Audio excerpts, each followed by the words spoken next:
Hi, I'm a UCare Simplifier, which means I make your individual and family plan process nice and simple. Let's go through it, step by step. Step 1, go to MNsure.org. Step 2, see if you qualify for a subsidy. Step 3, say, egads! UCare has some of the lowest rate plans in the state with a ton of benefits and a super large network so I can keep my doctor. Well, you don't have to say egads. Just trying to bring it back. UCare, people-powered health plans. Go to MNsure.org to enroll today.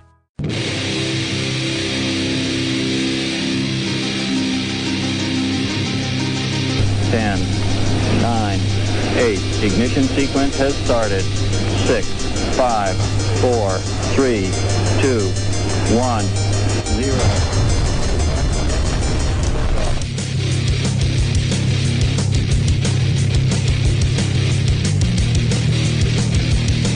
You have entered Untold Radio AM.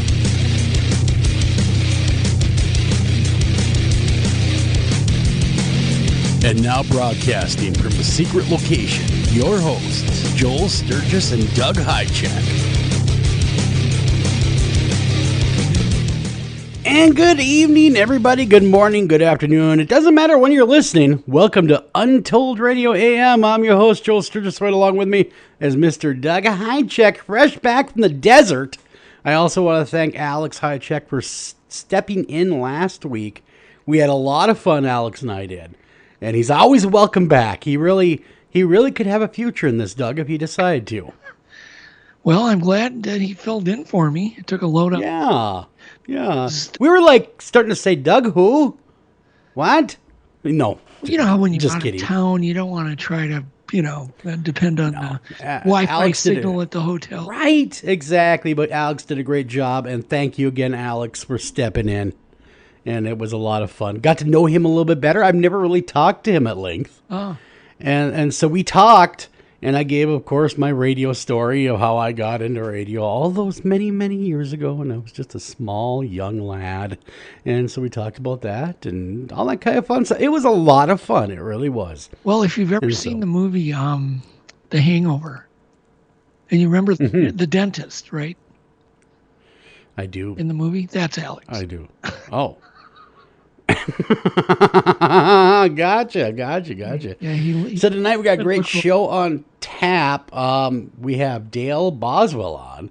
He's a country music singer and star. I mean, he's a songwriter. I mean, he does it all. A very cool guy. And he also has a deep interest in anything paranormal, especially Bigfoot. So we're going to be having him on bottom of the hour. That'll be a lot of fun. Now, Doug, you are sitting through unprecedented weather right now. Yes, it isn't hit yet, but it's about maybe 40 miles away.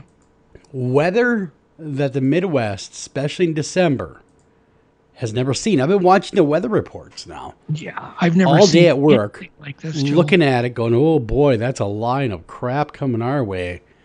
And especially you're in Southern, you're in the metro area of Minneapolis, St. Paul. And it would seem that they're kind of right in that bullseye zone. Yep. And where I live, about 4 hours north of you, a couple hundred miles, we got more annoyance happening than we do anything dangerous. Well, to give being said, give you a live update. I just saw my first lightning flash out the window. I can see the sky, the western sky. It's coming out of the west, southwest. And this is unprecedented because we're in the middle of December. We had a very warm, balmy day today. It's about 60 degrees, very humid. Yeah. We've got 20-degree weather behind us, and the system is moving 80 miles an hour. And the whole system is spinning. But the whole system, Joel, is spinning like a hurricane. Yeah. And it's a very thin line of heat and cold. And there's already tornadoes on the ground, and it's been in the border area into Iowa. Yeah. And these are what they're calling these long run tornadoes. So once one forms at night, you can't see them, and then they get on the ground and they just keep on going. Isn't that what hit Kentucky recently? Something similar. This is basically the exact type of a system that hit Kentucky. That is about 20 minutes. For my future.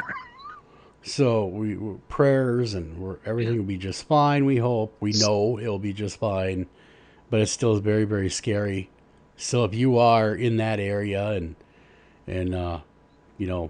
take care, make sure that you're okay. Yeah. Well, if I disappear, you'll know why. Either I'm running for shelter, or we've been cut off because they're expecting power outages.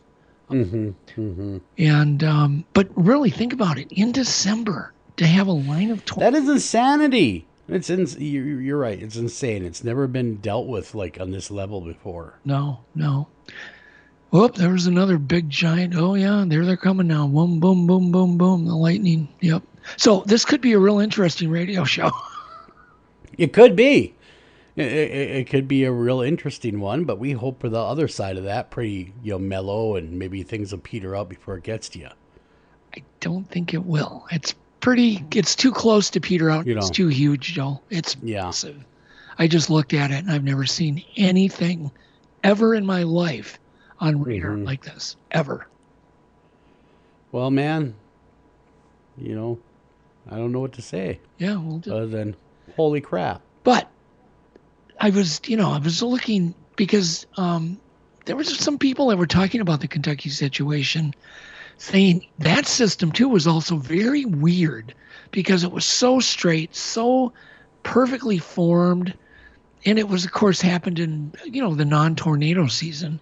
That there's a number of people that were saying, conspiracy, but they were saying it looked like this had been helped along by the government. This storm, right? Yeah. It sounds really far-fetched, but then if you look into HAARP, and you actually realize that they actually have something to aim, direct, and then heat up the ionosphere, and then you think, well, how hard would it be to not start a storm, but to enhance it? I would like to think that they would not do that, even if they did have the technology. That our government wouldn't use a weapon, because that's essentially what it is. Yep. Against their own people. Yeah, you would think not. You would hope and think not. But then you wonder why are they dabbling, and why have they been building these arrays, these microwave arrays, these antenna arrays. Yeah. You do wonder. You just wonder. And then when you look at the map and you go, this cannot exist in nature. It never has before. Why is it now? Yeah. And what the heck's going on? Of course, just by accident, I run into an article today. And the article is how the UAE is using drones to control the weather. And of course, they're using it supposedly to try to create rain with emit electrical pulses. Stimulating the much needed rain in their country. And they're trying to get it to produce like 4 inches a year, these drones. Simplifier. Hey again, UCare Simplifier here. Finding the right health plan can be tricky, but I'm going to make it really simple. Ready? Here goes. UCare individual and family plans offer some of the lowest rates in the state. And UCare offers a variety of plans to fit your needs, all with 100% covered preventive care. It's really the best value for your money, with savings on gym memberships, healthy groceries, and much more. Make the simple choice. Enroll in a UCare plan on MNsure today at MNsure.org.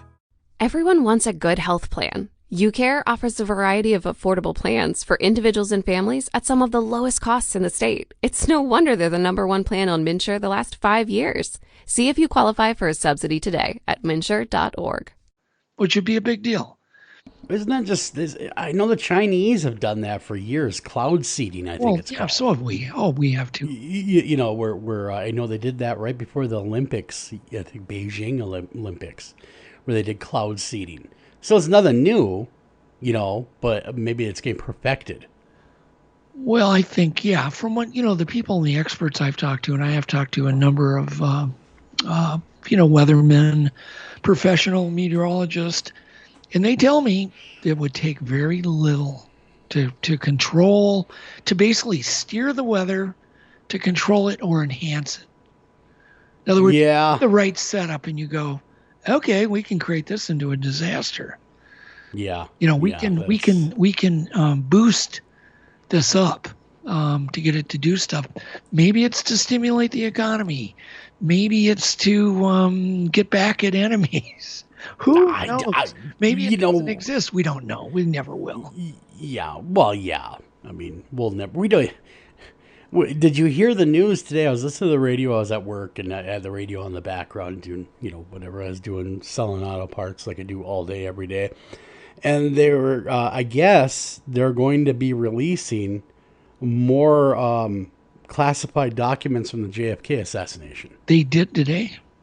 Okay, so that was happening today. Yeah, it happened today. So that's how far the loop I am on that situation. And I have not had time to look at anything. I don't think it's like the definitive answer, but a bunch of new documents were released today.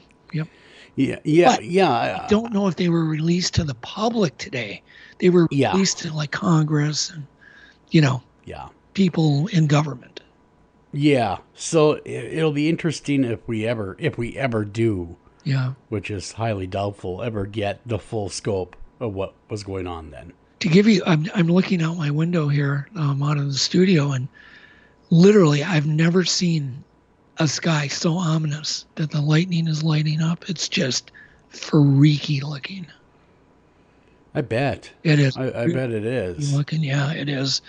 Because the lightning is so much of it. It's lightening up like daytime, when it flashes. Yeah. Yeah, well, if you're saying you've never seen anything like it, and you weathered a few storms, I've been around the block on a few. You've been around a while. Yep. And so you've seen a lot of things in your lifetime. I've had my car spun around by tornadoes. Jeez. I used to chase storms a tad. I had a real prominent storm chaser that worked for me, and. He taught me a few things about the weather, and I'd milk his brain like during storm season, and I started getting into chasing storms, and it's kind of interesting. But I was caught on a freeway at night during a very small, probably an F1 tornado, and the tornado swept over my Jeep, spun the Jeep around, and it was like nothing I'd ever felt. And you could clearly see we were right within feet of a tornado. Yeah. Oh, man. Not good. I'm looking at your weather radar right now for your area. It is a giant system. Yeah, it is. Very fast moving as well. Yep. Like I said, it's supposedly. So it's really moving out. 70 to 80 miles an hour. Of course, my phone alerts are just going bing, bing, bing. Yeah. Watches, alerts. And of course, I have this wire in my ear. I'm thinking, is that smart, Joel? Well, it only is dumb if you get electrocuted. God, that's like... I'd either get way smarter or way dumber if I get a jolt in my ear. Well, if you get a jolt in your ear, you'll get an earful. You'll be fine. You'll be fine. Think of all the things it has to go through before it can hit you. Yeah, wires. Yeah. Lightning is like 10 million volts. It's not the volts that kills you, Doug. What is it? If it's not the volts, it's the amps. Well, it's the amps. It's the volts. It doesn't. There's not a lot of amperage, I don't think, in lightning. I think it's mainly volts. It's in the, it's off the charts. Yeah. Well, anyhow, that's what I heard as a kid growing up. It's not the volts that kill you; it's the amps. So I'm looking at my weather radar, and of course, they picked a perfect time to try to get me to subscribe. Well, sure. And of course everything I click, it won't go away. So I'm suddenly cut off from radar. And they must know. Everybody's looking at their radar, like my radar right now. Yeah. And they're bombarding me with pop-ups. And I'm that's just wrong. They're going to take every opportunity to advertise to you. That is wrong. I'm sorry. It is wrong. Don't get me wrong. It is definitely wrong. But have you ever been somewhere and you've been talking about something, your phone's in the vicinity, and you get ads that pop up with about exactly what you're talking about? Yes. Isn't that crazy? Yeah. It happened to me the other day. I was talking to somebody about whatever it was. I can't remember. I think it was car related. And why wouldn't it be? Because I'm selling auto parts. And I go onto my phone, and I think we were talking about WeatherTech floor mats. You know, we're just kind of talking about them and, you know, how I was thinking about getting some, whatever it was.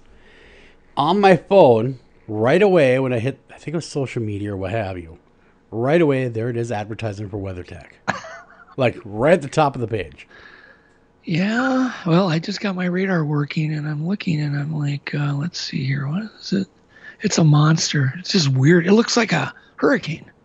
Yeah. Well, it's an inland hurricane is probably what it is. Yeah, it's what do they call that? A derecho? You know, so and it's been raining here all day, and fog.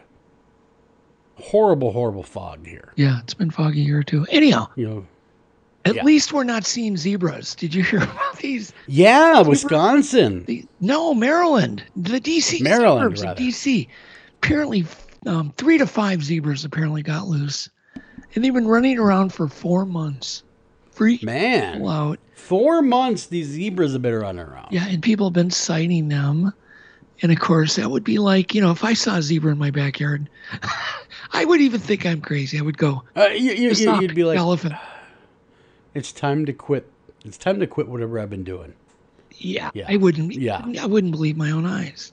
Yeah. But apparently they were real, and they were really running around for 4 months. And apparently people, you know, wasn't really in the news, but it's in the D.C. suburbs of Maryland. And they finally got them. Finally caught them. At least they caught 3 of them. So there may be... Yeah, zebras run amok in Maryland. And it's just like, I don't know. I guess the only thing I was relating it to was, you know, seeing a Bigfoot. Yeah. What are you going to tell? Yeah. You see a zebra. Well, yeah, you see a zebra in Maryland.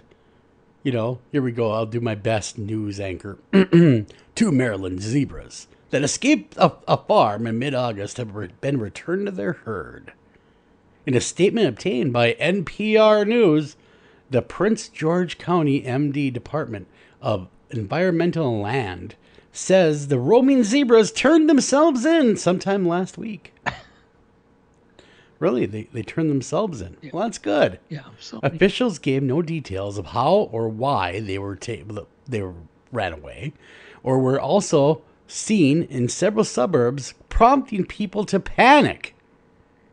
I don't know if I panic or not. Panic, but yeah, I don't think panic would be what I'd do. It would make you question your own sanity.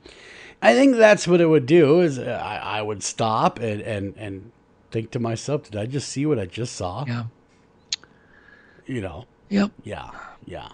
In October, Jerry Hawley, the owner of the zebras, was charged with 3 counts of animal cruelty after one of the zebras that had escaped was reported to have been discovered dead in a snare trap. Oh, poor zebra. Holly, the owner of an exotic animal breeding business in Upper Marlboro, Maryland, about 20 miles southeast of Washington, D.C., is accused of inflicting and authorizing unnecessary suffering or pain to the zebras, according to court documents. There you go. So these poor zebras were trying to flee oppression and torture.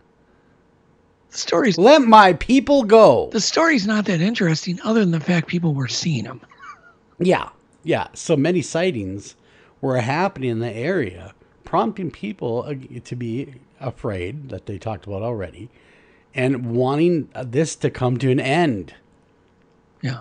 Well, no, I mean, zebras are just zebras. Don't worry about it. Now, if the lions got loose and they decided, hey, let's go after the zebras, then you got something to worry about. Yeah, exactly.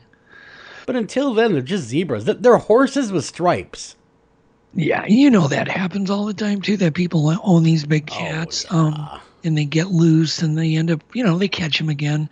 Nobody knows about it, but they find them. And, right. And I was with a guy one time, and he had a pet snow leopard.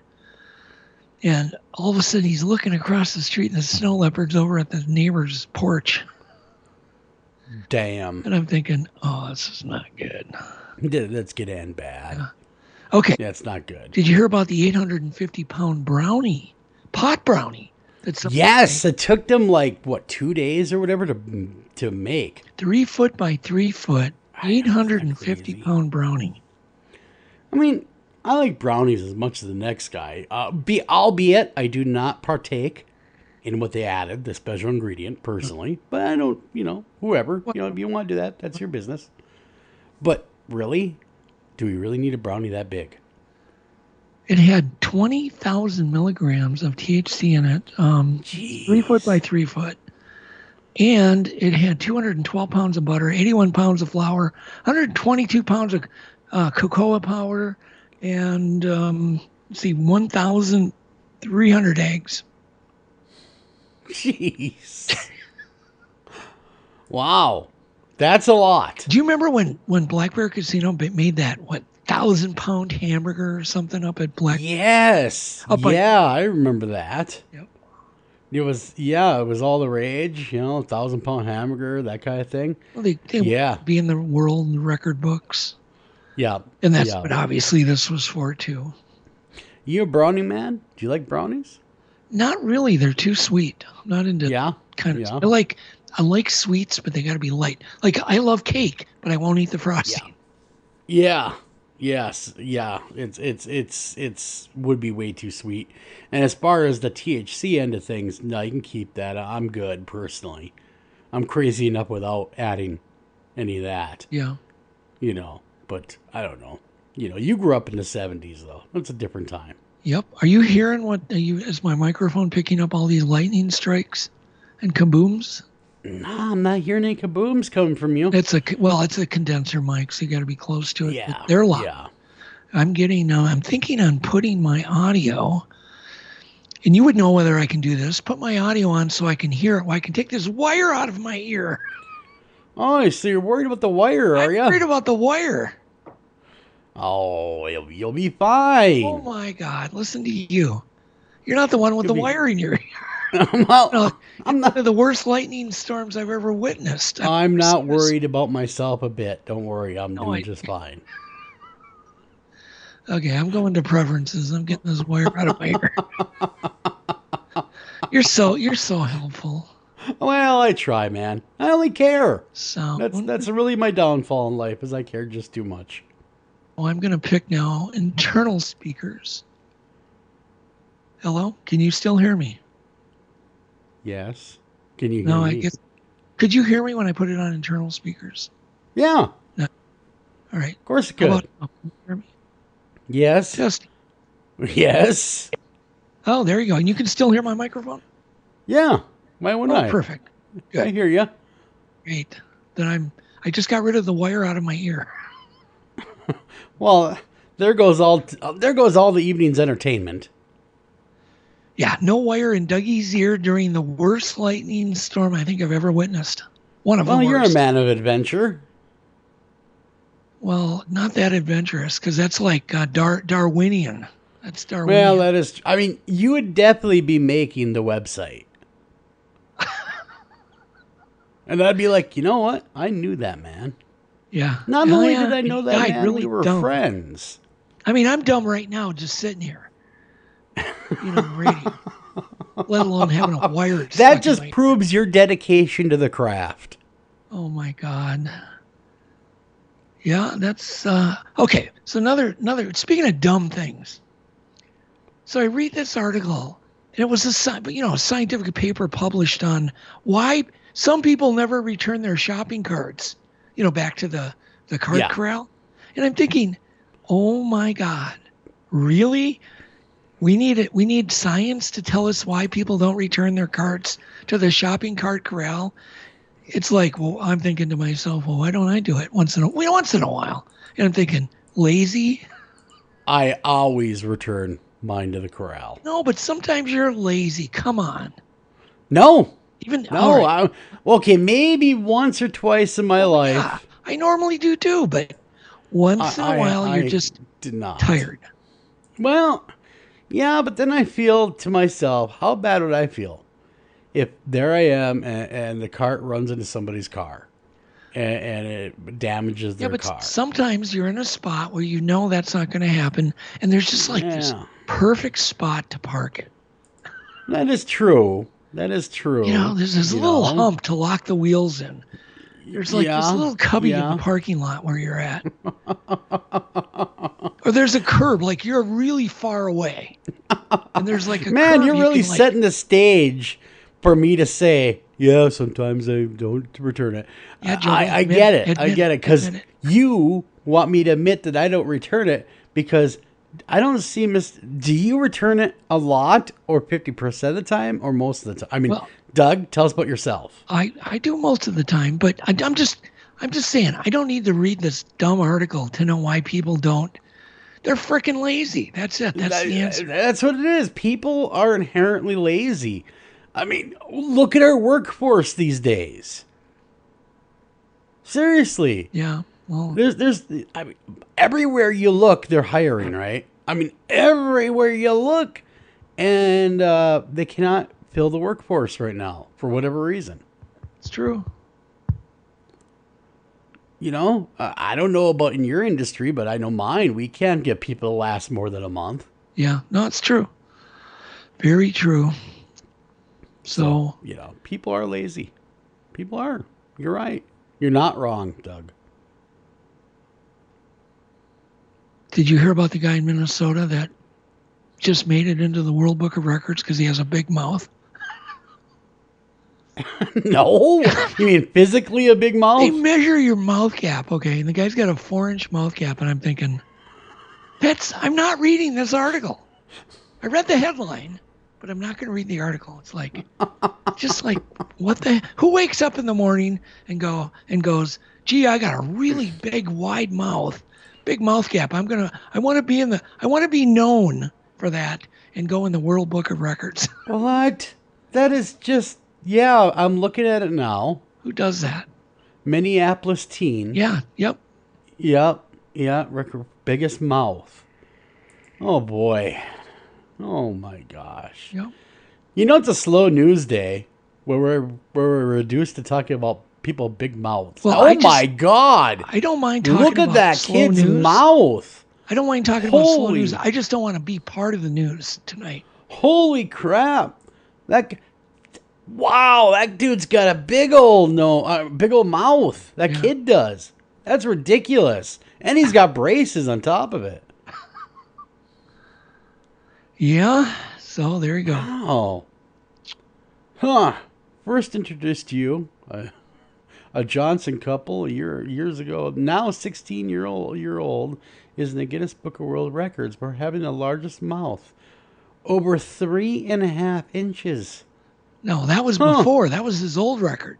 That was his old one. Now he's grown up a little bit. Yeah. He's a whopping 4 inches earlier this year, and he's still growing.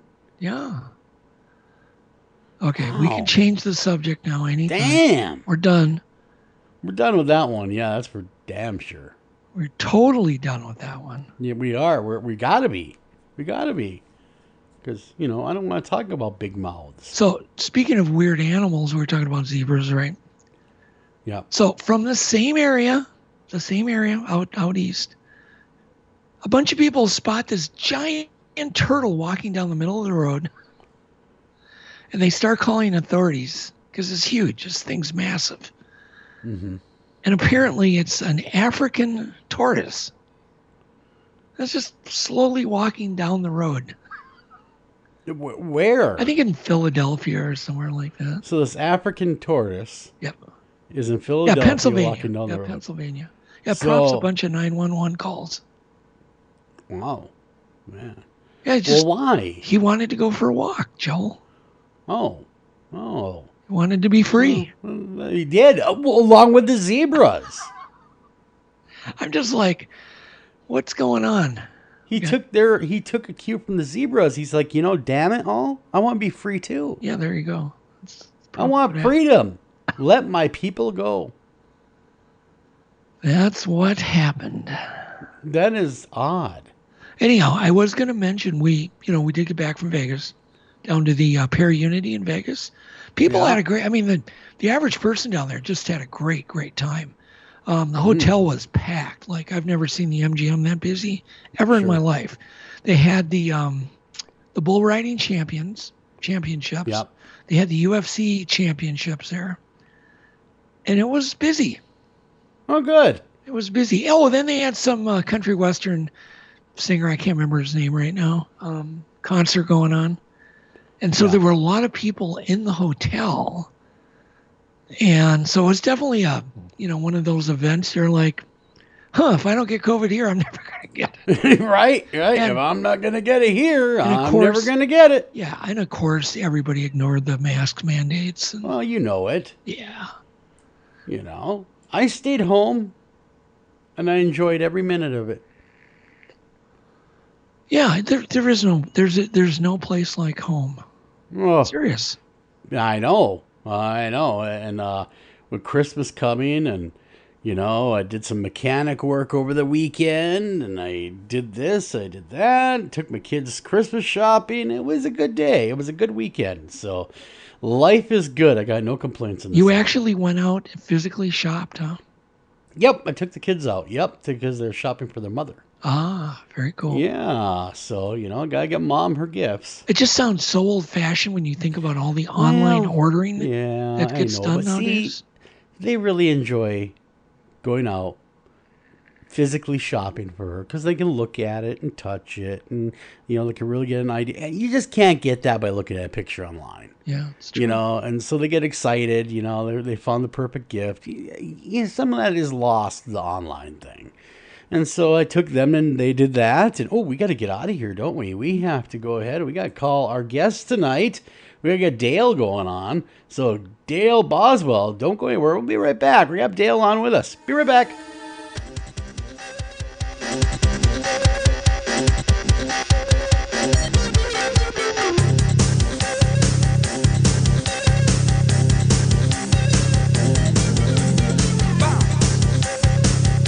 Hi, Tom Bodette.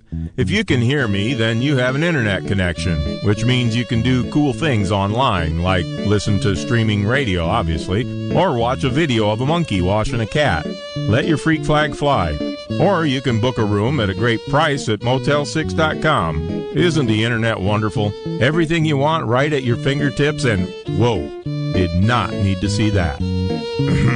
I'm Tom Bodette for Motel 6, and we'll leave the light on for you. Unexpected reactions to smart financial decisions brought to you by feedthepig.org.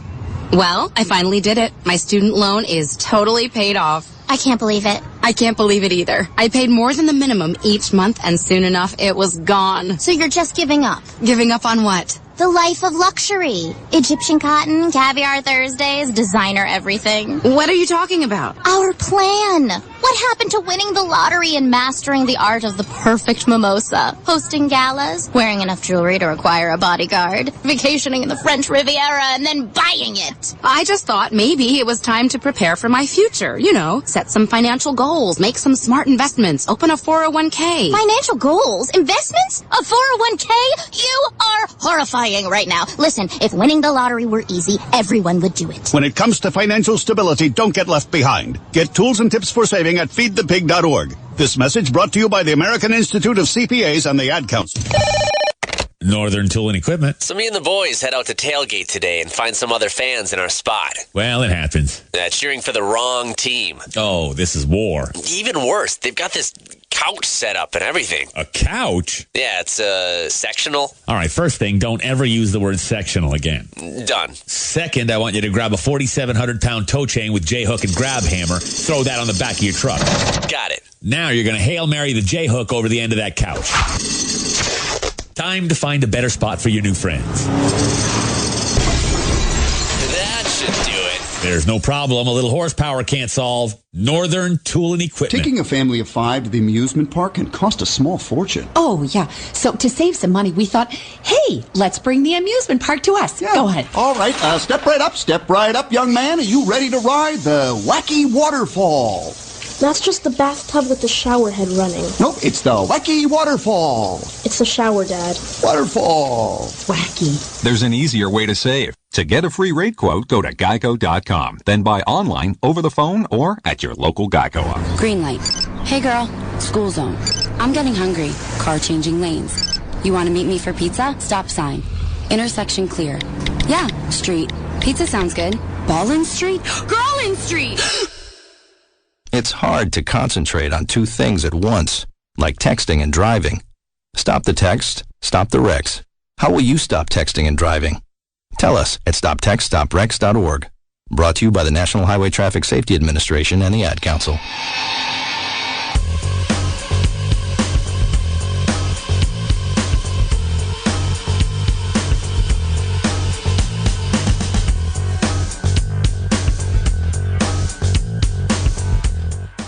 And welcome back to Untold Radio AM. I'm your host, Joel Sturgis. Right along with me is Mr. Doug Hychuk.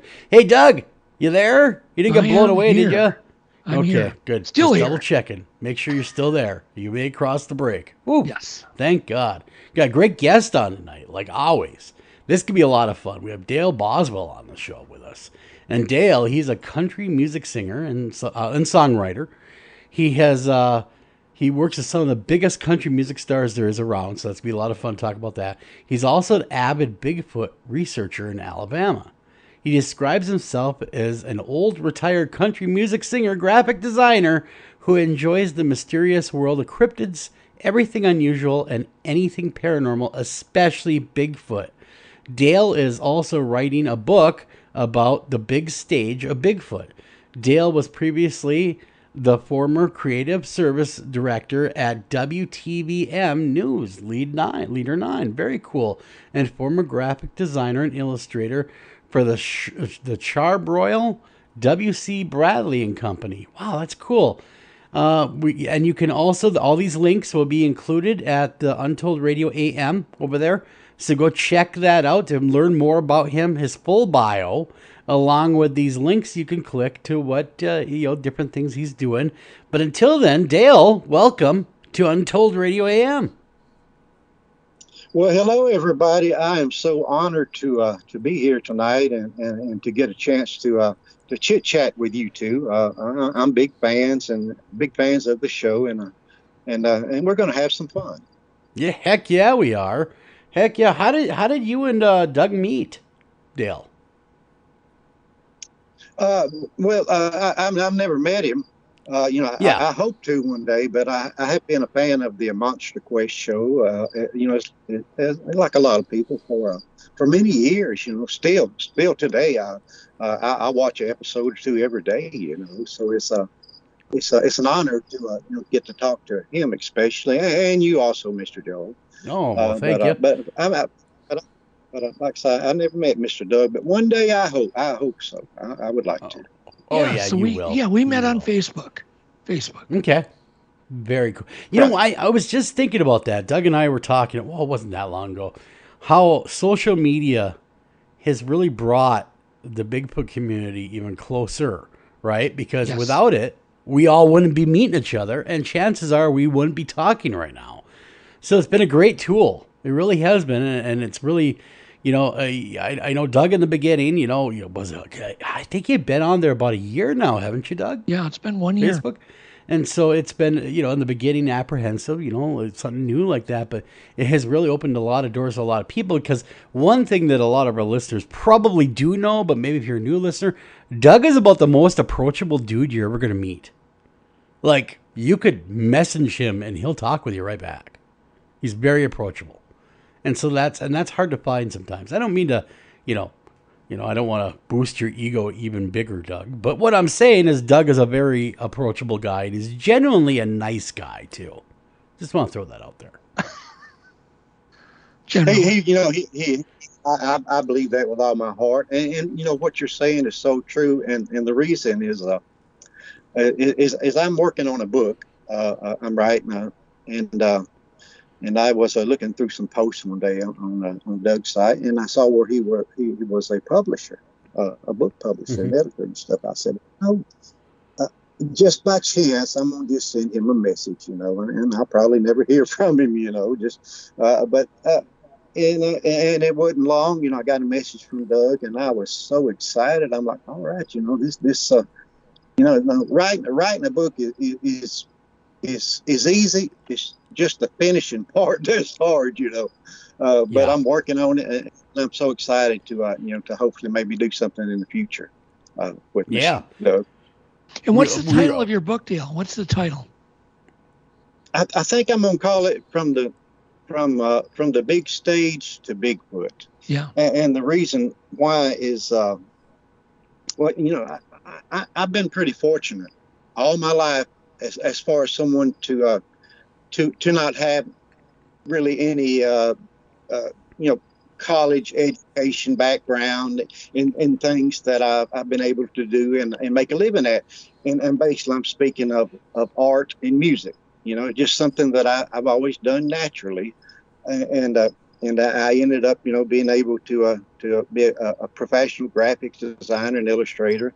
But I do urge everybody to get an education, all the education you can. I just lucked up where they had a position at the Charbroil Company, which is well known for, their barbecue grills, and I'm sure everyone has had a Charbroil grill at their patio in their backyard at one time. Oh, yeah.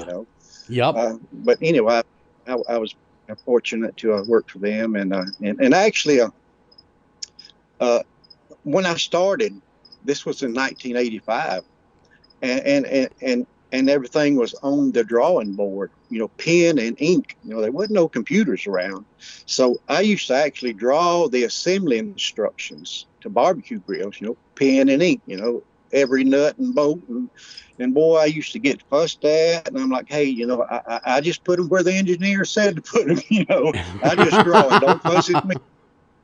But, I really enjoyed that, and for many years, I couldn't get used to the fact that I was getting paid for something that I just really enjoyed and just something that came naturally to me. Of course, I learned a lot in the business. As far as being a graphic designer, and went on to, design some major logos. In fact, I had a part of designing the actual Charbroil logo itself, which is really cool, And at one time, I could walk into any Walmart or Target or something and see some product design or illustration or something that I did, and it was just so cool. Just this old country Alabama boy, and I'm like, look, I can't believe I did that. Look at that, it's in Walmart, That's amazing. But like I say, I was very fortunate, and to this day, I thank the people who gave me a chance to do that. And in the same way in the music business, I'm not the best singer or songwriter around, but I've always been fortunate enough to surround myself with the best, as far as being friends with people that I admire and grew up listening to, and mentors and things such as that. That is really cool. Tell us a little bit about your music career. I mean, how did that begin? It's something again, it was just always natural, and it really kind of started. I think I was about the age of 12 when I started playing guitar, and actually it was around the time of, and I can always date myself. This is weird, but date things by a song. If I can, if I'm trying to think of specific date, and I'm thinking, okay, what song was I listening to back in then? Now I can put myself back in that same era. And what I'm getting to is, I think it was around 1969 is when I really started listening to country music because of the Hee Haw show, and that kind of got me in seeing it. Glenn Campbell was my first idol, and I started playing and singing. But anyway, around the age of 12, my grandparents bought and gave me my first, I guess you could say, professional guitar, or first real guitar. It was a acoustic guitar, and I kept it for many years. And of course, I would watch and everything I could watch and learn to play and sing. Then I heard this guy named Merle Haggard, and oh my God, I was caught then. I said, that's what I want to do. And growing up, getting into the business, we all have our dreams and our goals, but but my three goals at that time, and still have been, was to meet, was to actually, number one, like any country music singer, to be on the Grand Ole Opry. Yep.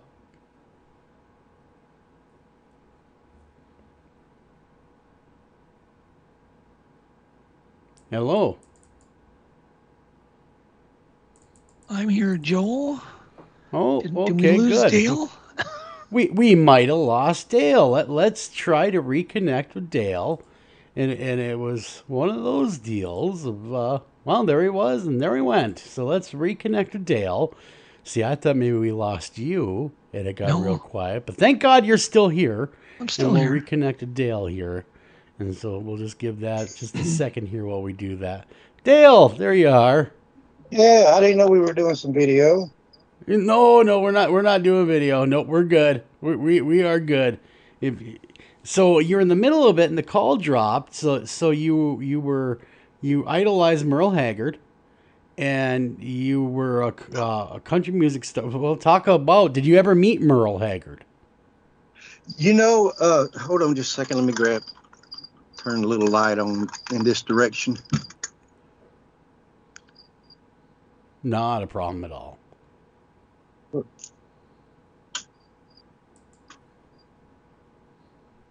So yeah, let's see. Maybe that'll be a little better. Okay. There you go. Yes, I did actually. In I think it was 2009 when I eventually, actually got to meet him face to face, and I had good friends with the local promoter.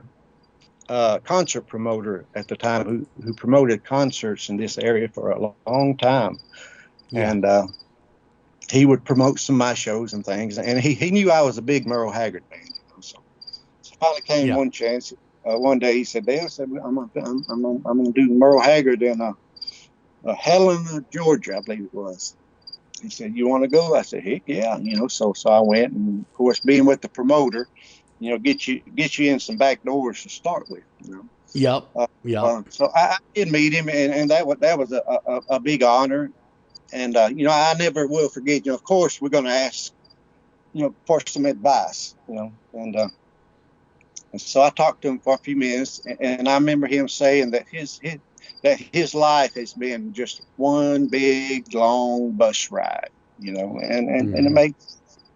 And so I asked him about songwriting, and this really stuck with me. And it makes so much sense. He said, always remember, said, if you record a song, he said, make sure you like it. He said, because you may be singing it every day for the rest of your life. And that's too funny.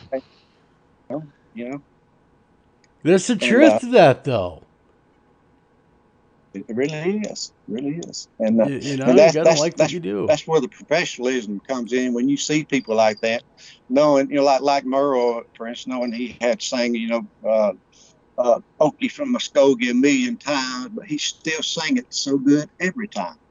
Yeah. And that's where the real professionalism comes in. And me being on stage myself. There's songs that I really got tired of singing, but cover song. But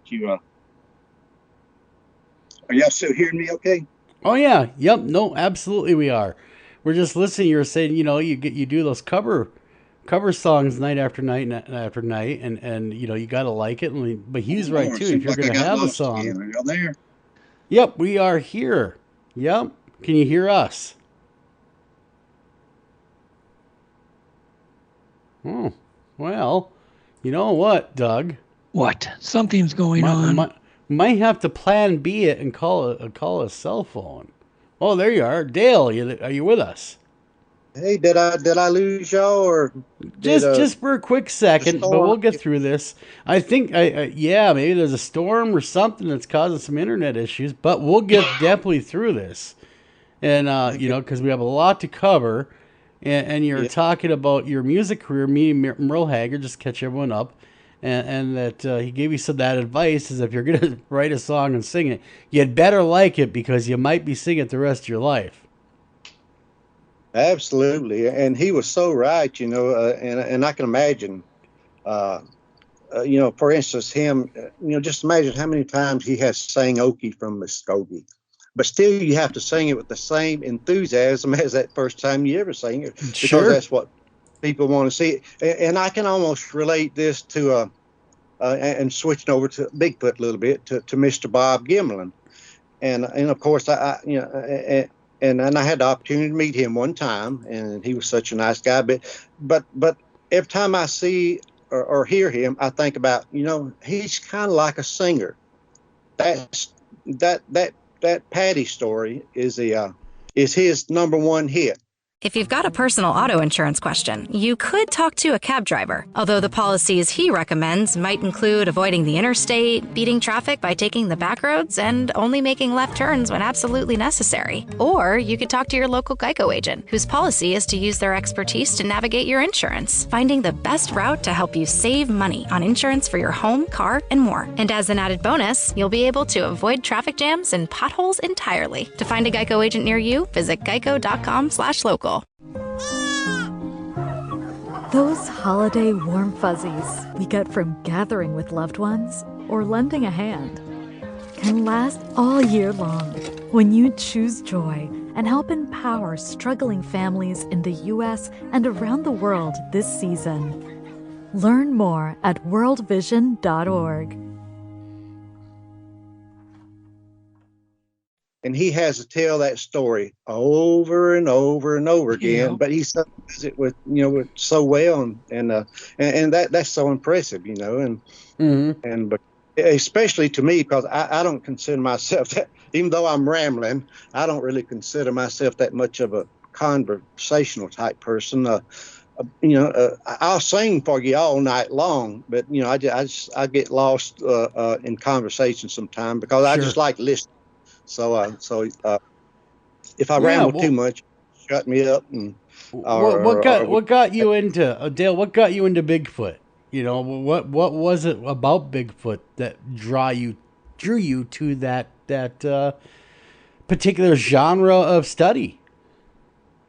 That actually came in, and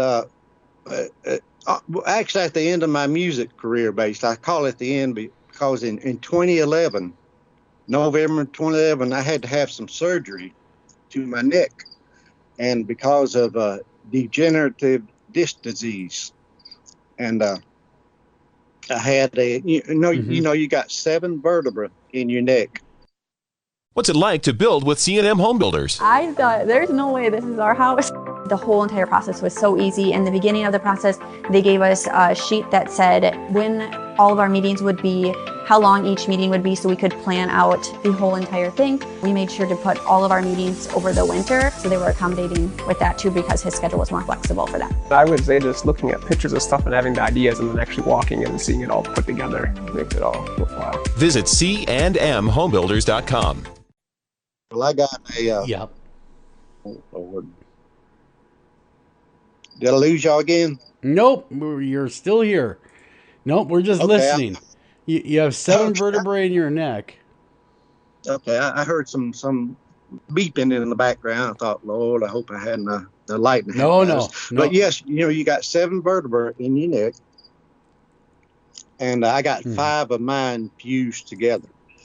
So my head, doesn't move like it should, and I always joke and say that's one of the reasons I went to Bigfoot, because I can't look up for UFOs anymore. Down. But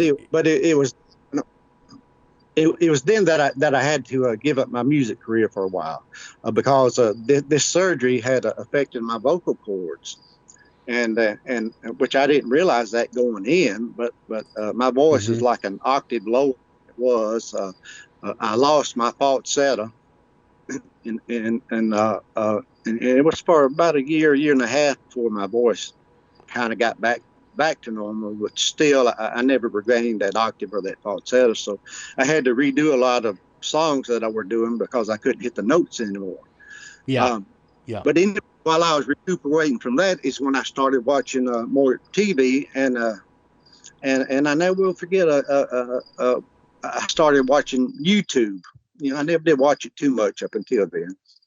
And I just put Bigfoot in the search engine, and I was like, oh wow, look at this. And I remembered Bigfoot as a kid, every once in a while seeing or hearing something about it, and of course, In Search Of, and the Inquirer magazines, things like that my mom would buy. But like most folks, I never figured anything like that was in my neighborhood until about 2014.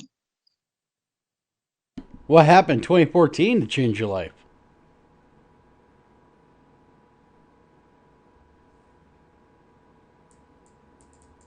Huh. Doug, are you still there? I'm still here. All right, so what I think we're going to do is we're going to switch gear. Oh, there we are. You're back. So what happened, Dale, in 2014 that changed everything? In 2014, my daughter one night had come out on the front porch. It was like 2:30 in the morning to actually smoke a cigarette. I didn't know this till the following morning, and she actually had a doctor's appointment that I was going to take her to. So we got in the truck and just got to the edge of the driveway, and she turned and asked me, she said, "Oh, by the way, do we have polar bears in Alabama?" I'm like, "Oh, Lord, I hope not." And talking about hitting the brakes, I'm like, "What are you talking about?" And she told me when she came out 2:30, that in the morning, she had looked over at the tree line in my front yard, just like 40 feet from my front door, and she said, "I saw what looked to me like a polar bear." She said it was tall, standing up, and said, but it was solid white. She said it was pretty. She said it had pretty hair, and she said it reminded her of a. She said, "You remember the like a Cocker Spaniel or something that's got pretty blonde hair, or what's that dog that's just got flowing blonde hair? I can't remember what you call it, but she said that's like what an it is." Afghan. Yeah. Yep. What's it like to build with C&M Home Builders? I thought, there's no way this is our house. The whole entire process was so easy. In the beginning of the process, they gave us a sheet that said when all of our meetings would be, how long each meeting would be, so we could plan out the whole entire thing. We made sure to put all of our meetings over the winter, so they were accommodating with that too, because his schedule was more flexible for that. I would say just looking at pictures of stuff and having the ideas, and then actually walking in and seeing it all put together makes it all worthwhile. Visit candmhomebuilders.com. And now it's Geico's Motorcycle Rules of the Road. Before you ride, make sure your mirrors are clean and adjusted properly. And if you're going on a group ride, make sure the lead biker knows where they're going. Ed, quick question. Where are you taking us? Oh, I have no idea. Well, am I the leader? Because I was following that dude with the red helmet. Where is he? And the rule to saving on motorcycle insurance is, in 15 minutes, Geico could save you 15% or more. And actually, I on my YouTube channel, there's a full video that I did on her sighting and went more in detail. But the strangest thing is about that is that day, being a graphics artist and designer, I took a 4 by 8 foot sheet of plywood, and I drew out a Bigfoot. Just something to put in the front yard or backyard, just something to play with. So then I took a jigsaw and cut it out and whatsoever, and I painted it black on one side and stood it up against my carport, because it was full 8 foot tall, 4 feet wide, which is about the average size what people say Bigfoot are, and so I had it standing there. But she said this thing come out of the tree line, and she said it was looking at that thing you built.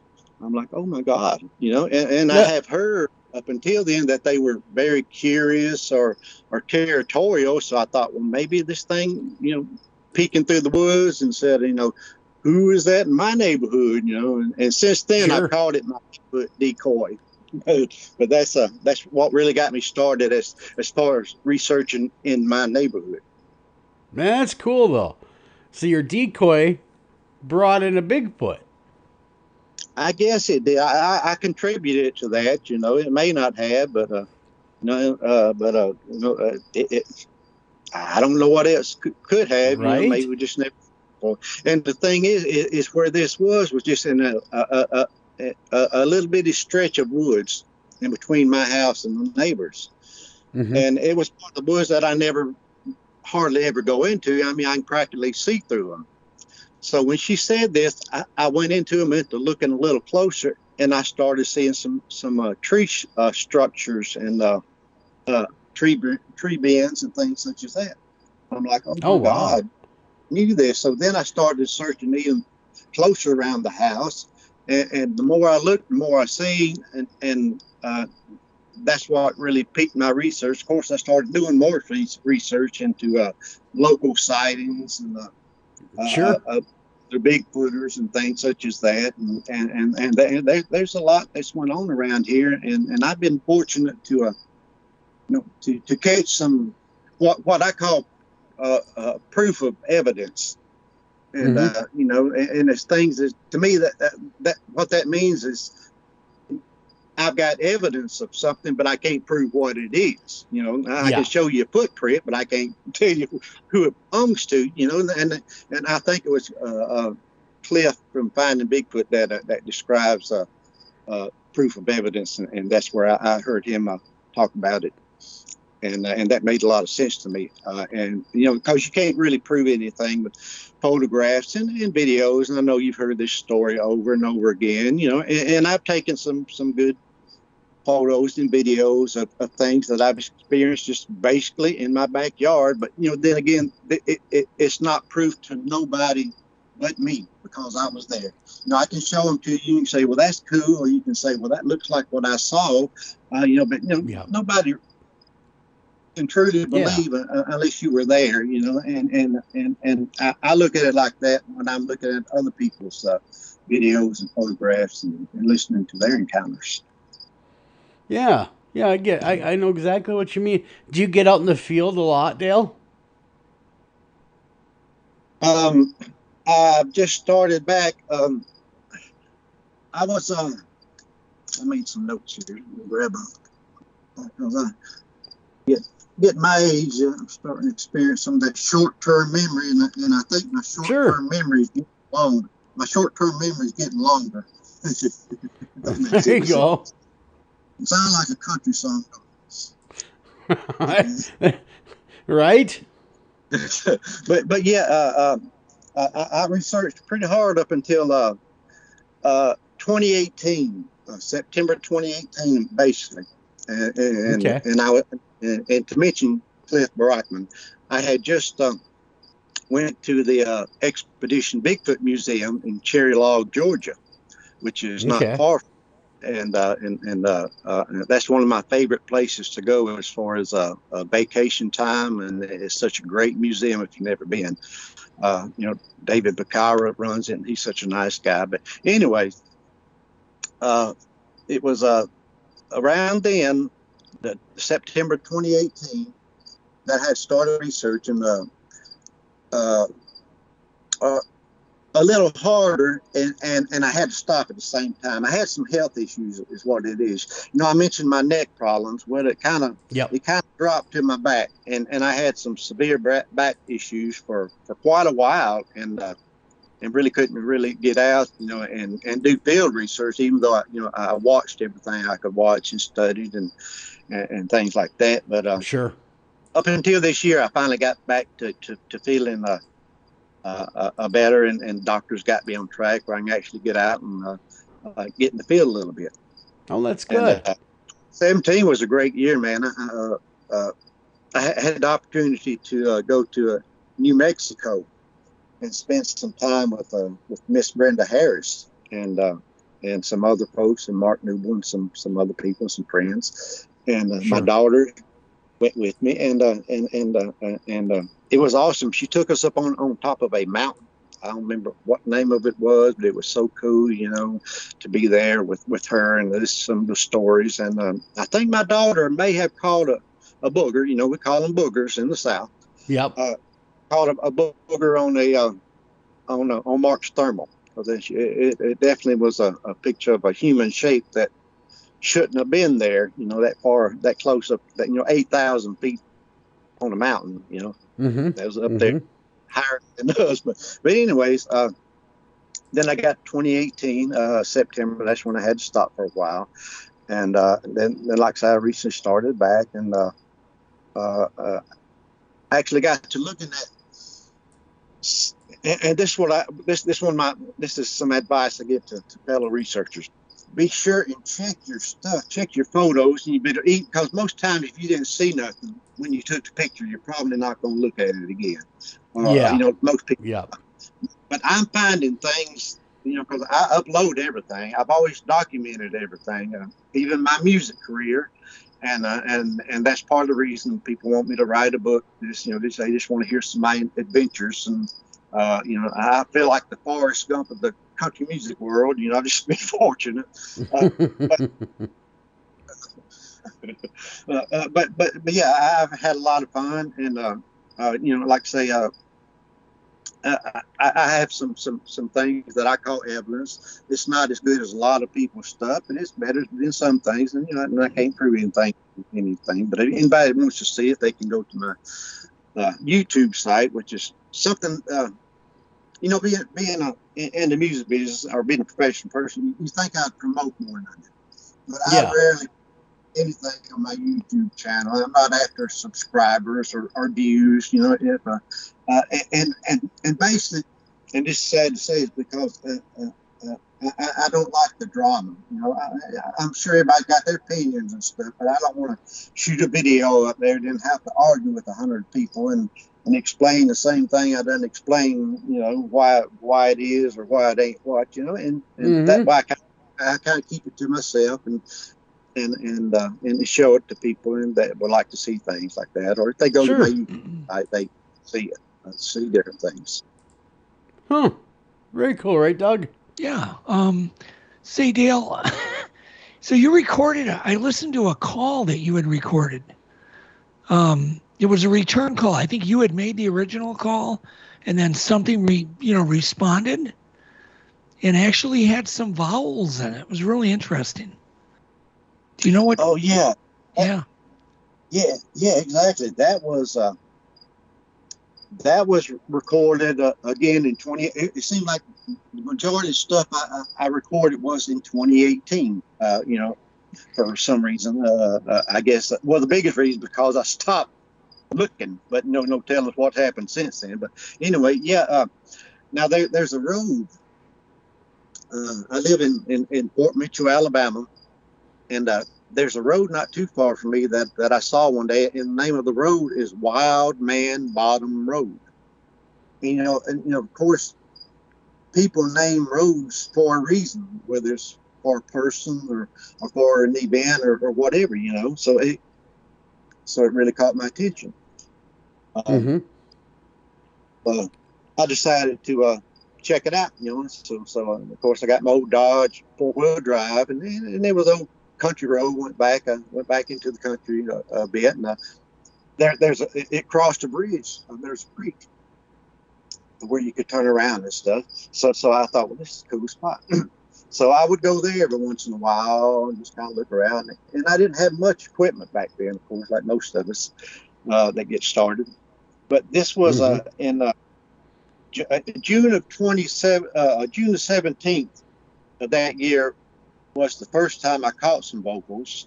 And it's not the ones that you heard, but it was on the opposite side of the road, and with some other friends. But the one that I sent you was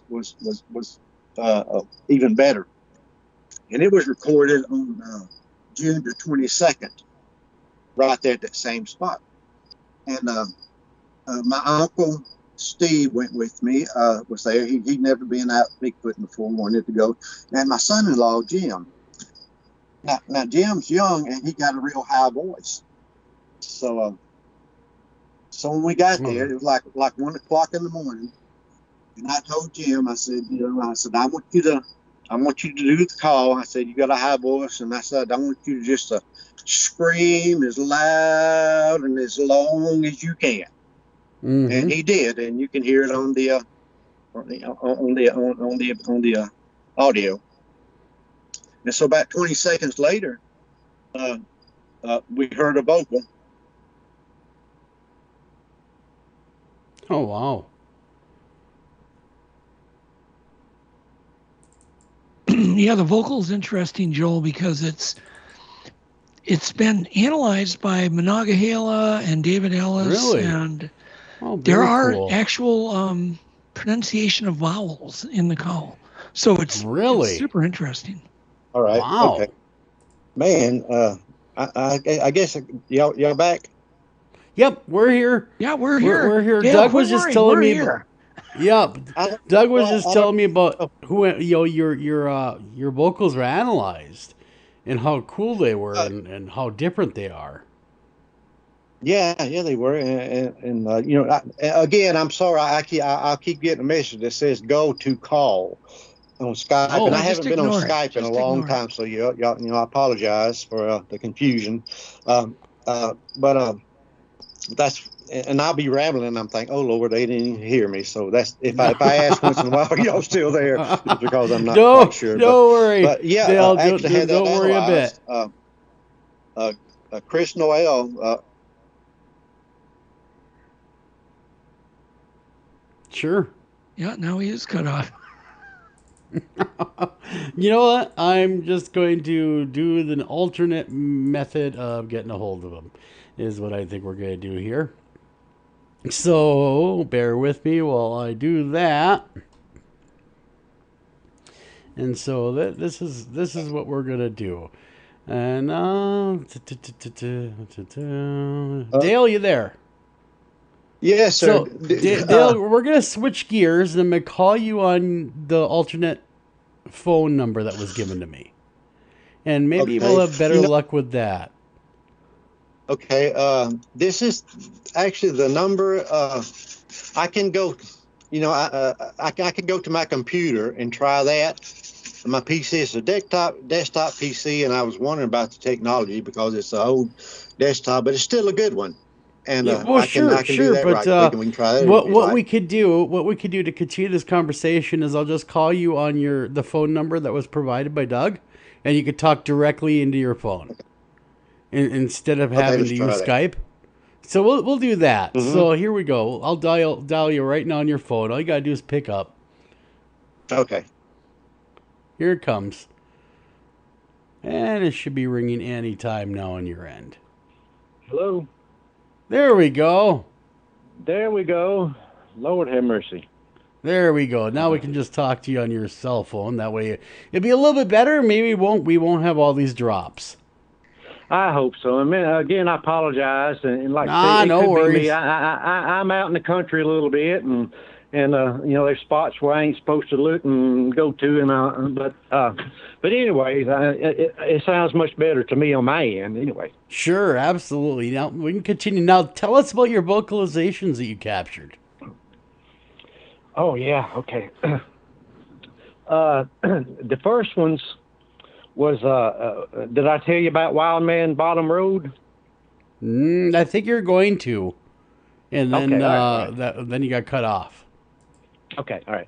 Well, there's a road just down the road from where I live at, and it's called Wild Man Bottom Road, and it caught my attention one day, and of course, the roads are named for something, So I thought, well, I wonder why that's called that. So, here I am in my old Dodge four-wheel drive, so I took off down the road, and a few people live down there, not many, but I, and to this day, I've never found out why it's called Wild Man Bottom Road or who called it that. But whether it's a bunch of naked wild men screaming through the woods or what, I don't know. But anyways, I would do research back there. Every once in a while I go and sit, just kind of look. And never had much equipment back there. Basically just a camera and a flashlight. Looking for eye shine, things like that. In 2018, June of 2018, actually, about 1 o'clock in the morning, I went with my son-in-law and my uncle. My uncle Steve from Florida, and my son-in-law Jim. And we went, and it, of course, I've been many times before, made calls and stuff, and never got no response of anything. And I always say it's like fishing, sometimes you get a bite, sometimes you don't, but most times you don't. But anyway, that particular night, I didn't take my truck. In my truck, I'm old school. It's got a loud, old Dodge sound. And this particular night, because I had people with me, I took my wife's car, which is quieter, and I don't know if it made a difference or not. But anyway, I went to the same spot, and I had a voice recorder that I put in. I lifted the deck lid of the car and put the voice recorder there.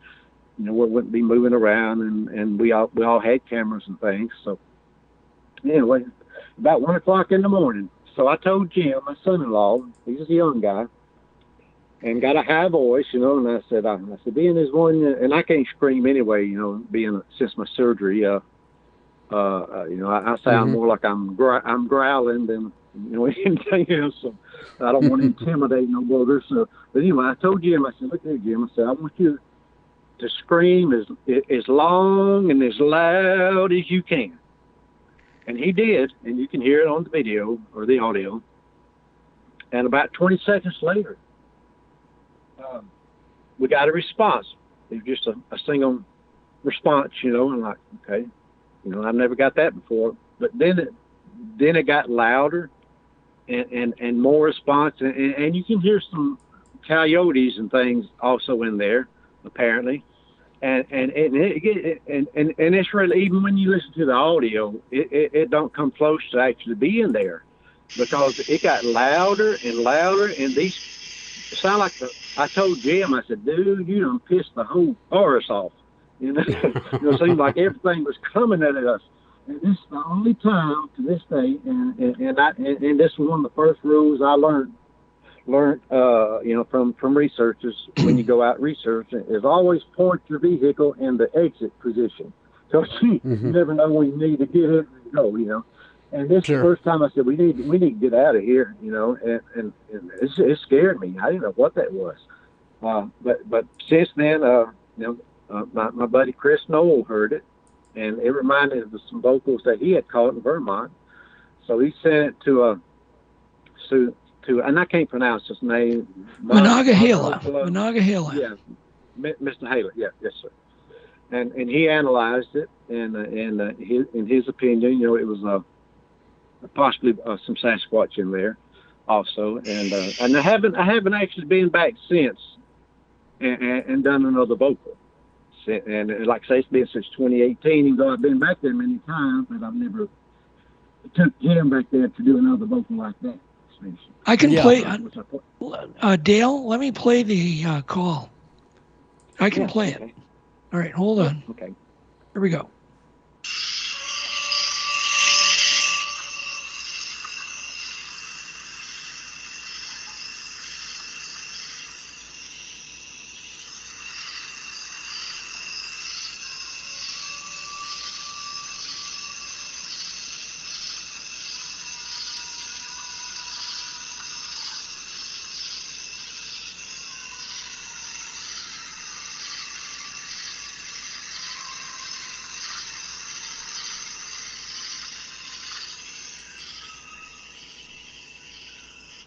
And it's the ooh-ah that's in there that's really interesting. The ooh-ah. Right?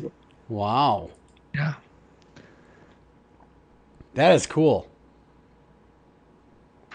So, Dale, have you had any sightings, or has it just been the audio and your daughter's sighting? I mean, what experiences have you had? Okay. Actually, like I say, that's when I started looking around my yard. It was 2014, and I started looking again real hard the first of this year, and looking at some old videos and things like that I had, like I mentioned before. The be sure you look at your photos and videos, because a lot of people don't. If you don't see anything initially, and you'll miss something.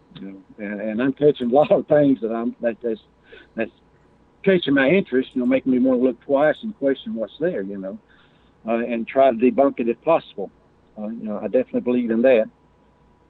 But my first actual sighting that I saw with my own eyeballs was actually my only sighting that I saw, which I caught some things on camera that I saw through the lens. And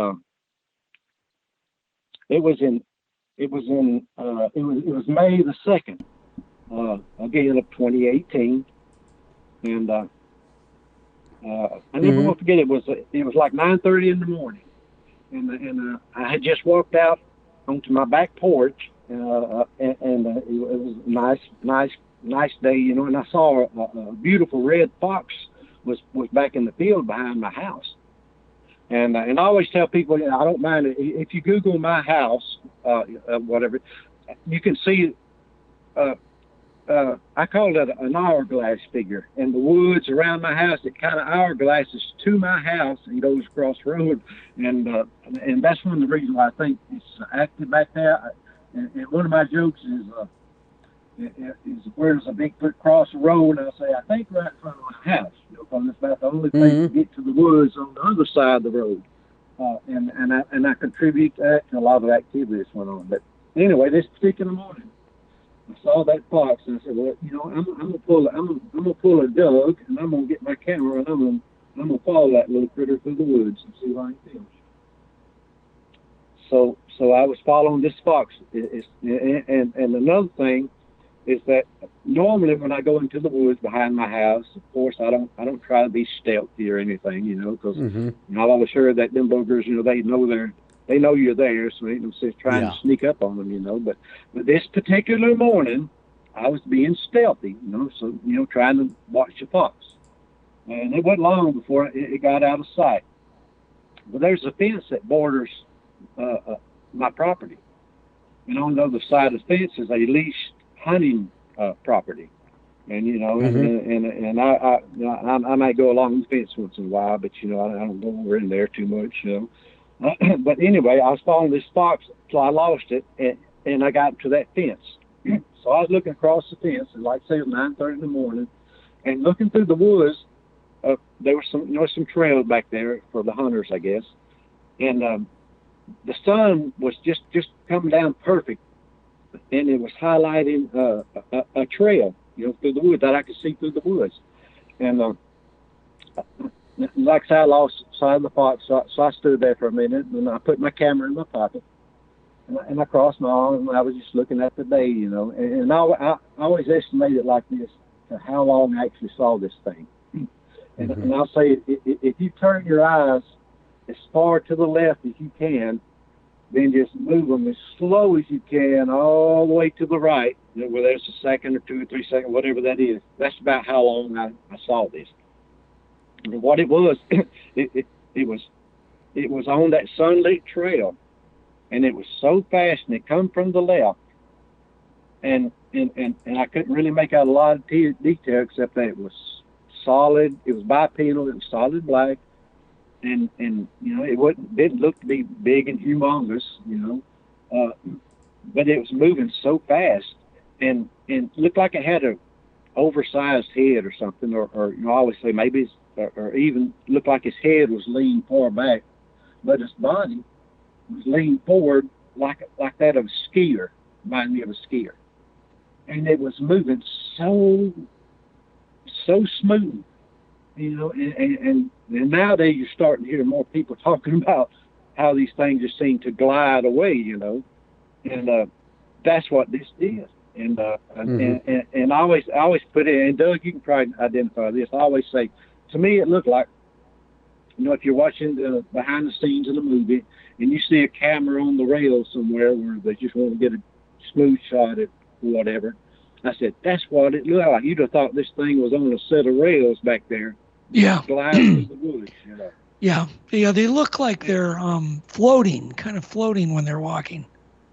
Yeah, and it was going in the same direction as that fox was. So I'm just wondering, if maybe it didn't see me till right there at the last, and it had its eye on that fox, and maybe it was after that fox, And I think it might have seen me right out the corner of its eye because, and I also have this on my video, and this thing that people talk about, with an infrasound or something that they can make you sick or thing, but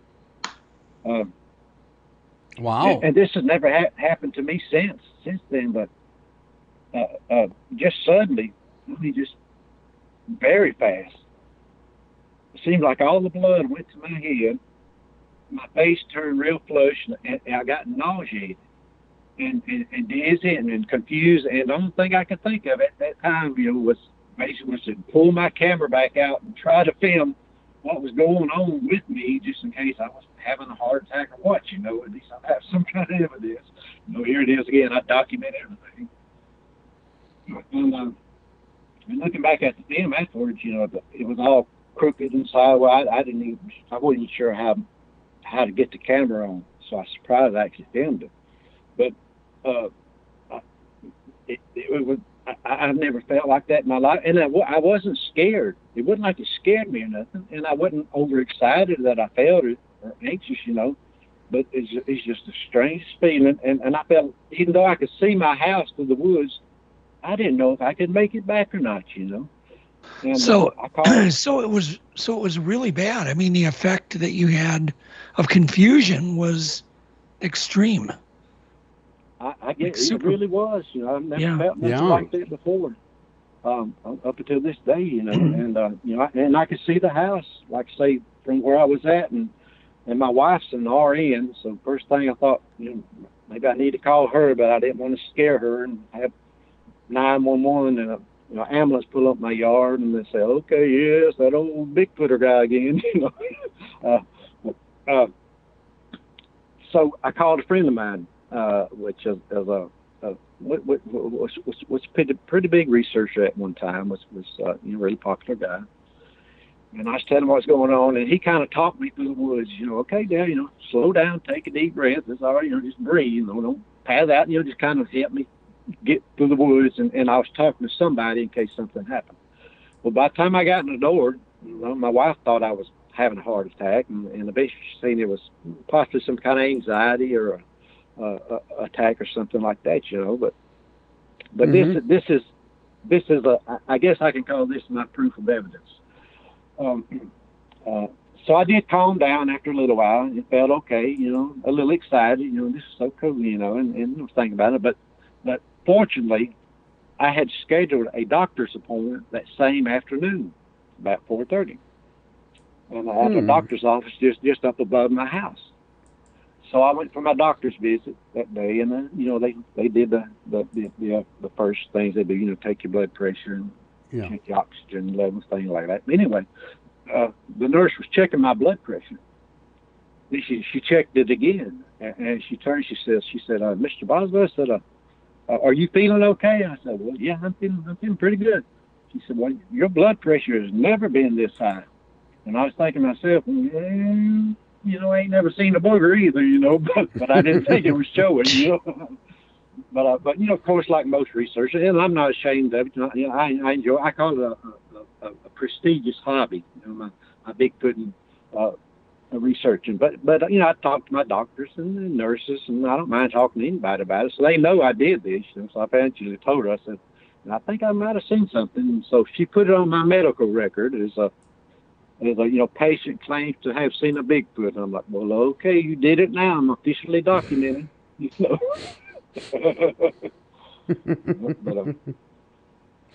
Wow. But that was really something, and and I did go back the next day, and I couldn't find any tracks or anything like that, and I was kind of scared to go back there by myself, because I've never been back there that far in the woods behind my house, and to this day I've never really been as far back as I want to go. Because like most researchers, it seems like you do most of it by yourself. Sure. But that was that was pretty weird. Now in May of 18 of that same year, 2018, and I got this. This is on my YouTube side also, and I was sitting on what I call my booger hut, and it's kind of like a gazebo type, treehouse type thing that's sitting out in my backyard that I can sit on. You know, don't have to sit out in the dirt and grass, and kind of sits up high. And I got my lounge chair and things, and sitting right at the tree line where I can sit out there some nights and just watch the wildlife, you know. And I just recently got a thermal imager camera recently, and finally, man, I am really enjoying that. You know, I know these boogers don't like it too much, but I'm out there just about every night. Mm-hmm. But anyway, May the 18th, I was out there on the booger, and this was in the afternoon. It was around 5 or 5:30 in the afternoon. And I was sitting there, and I just had got a new cell phone. So I was sitting there looking at the cell phone, you know, looking at the features and the video and camera things that we look at, you know, just being excited to have a cell phone. And this is, and I swear, there ain't a God in heaven, this ain't true. But I had the video app pulled up, and I had my finger like 2 inches from the record button. And I was just going to record my feed or the house or something just to see the video quality, you know. When I heard some tremendous crashing to my right, and I didn't turn as quick as I should, and I regret it to this day, because I could have possibly caught something better than I did. But suddenly I turned my whole torso to the right, because I was facing opposite direction, and I turned as fast as I can. I was like contortioned. You know, the upper part of my body was twisted to the right, and I had that camera as still as I could hold it in the direction I heard something. And I thought I saw the glimpse of something moving initially. Of course, I was watching my camera. And occasionally I would look up from my camera and look at the woods too, you know, but I wanted to keep my camera still, because the number one question or number one comment you get on people making videos is, why did you stop filming? You know, why didn't you keep filming? So I said, okay, I'm going to keep filming. So this entire clip is actually almost 3 minutes long. And you really don't see nothing except for that first 3 or 4 seconds. What's it like to build with C&M Home Builders? I thought, there's no way this is our house. The whole entire process was so easy. In the beginning of the process, they gave us a sheet that said when all of our meetings would be, how long each meeting would be, so we could plan out the whole entire thing. We made sure to put all of our meetings over the winter, so they were accommodating with that too, because his schedule was more flexible for that. I would say just looking at pictures of stuff and having the ideas, and then actually walking and seeing it all put together makes it all worthwhile. Visit candmhomebuilders.com. Now at T-Mobile, you can get the iPhone 13 Pro on us and 1 year of Apple TV Plus free. Capture holiday moments with the most advanced iPhone camera ever. Camera's rolling, let's open presents. Both new and existing T-Mobile and Sprint customers can get the iPhone 13 Pro on us with eligible trade-in on our Max plan and 1 year of Apple TV Plus free. Phone via 30 monthly bill credits plus tax. For well-qualified buyers, contact us before canceling service to continue remaining bill credits or credit stop and balance on required finance agreement is due. Apple TV Plus renews at $4.99 per month after first year unless you cancel. Details at T-Mobile.com.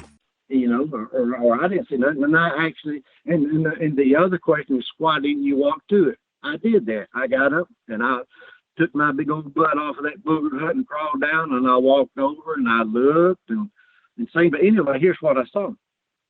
After I stepped back down and looked at my camera, I saw where I had turned, and of course I could see it better on my PC, but I have shown it to people since then, and just to ask them, you know, what's this look like to you? And the majority of people will say a monkey. I'm like, okay, a monkey in Alabama, you know, and I think it might have been a baby Bigfoot. But and you can see that we're swinging in a tree, or jumped, or almost fell, or what. You know, I don't know what's going on, but it was in a tree that's very distinguishable, or near that tree, close enough where I can actually, you know, get up and you know, I research and analyze everything, and I measure as much as I can, and take, you know, comparison photos and things like that. And from what I can tell, this thing was probably 3 or 4 foot tall. And where it went to, I have no idea. You know, you can see there on the film, you can see what I see. I never heard anything else. I didn't hear nothing scurrying away. I didn't see nothing laying in the bushes below where it might have fell and knocked itself out. And initially I thought it was a tree limb that just might have broke and hit another tree limb on the way down, because it was loud. Sure. And and initially I thought, well, maybe at least I caught one of them mysterious tree limbs that just seemed to break and show up somewhere. That was in May of 18th in 2018 when I saw that. Wow.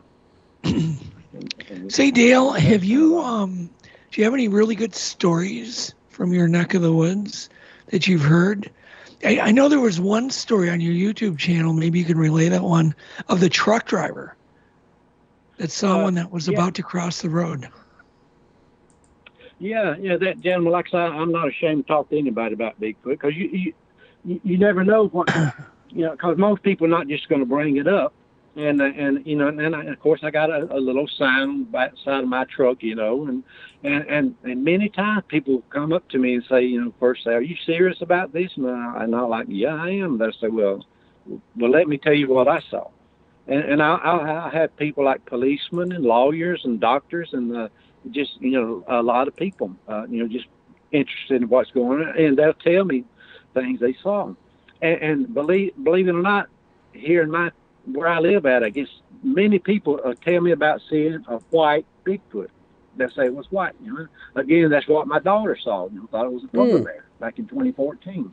Yeah. But this particular truck driver, I was having my oil change in my truck. I was at a oil changing place, and I just happened to be talking to this gentleman, and he said something happened to him one time, and of course I had my camera, and so I documented it. It's on my YouTube channel. But he said he was in the years ago. He was traveling down the road in the Ozarks one night, and said he saw and this what he kept saying. What amazed him so much. He said I saw a black something. He said it was probably 7 feet tall, and he said it was standing by the road.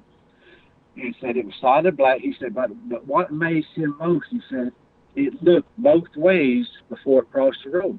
He said the animals don't do that, and he kept saying it. He said it looked both ways before it crossed the road, and it was standing straight up. And he said he didn't stop. He just kept going. He slowed down a little bit, but it Sure. said it scared him.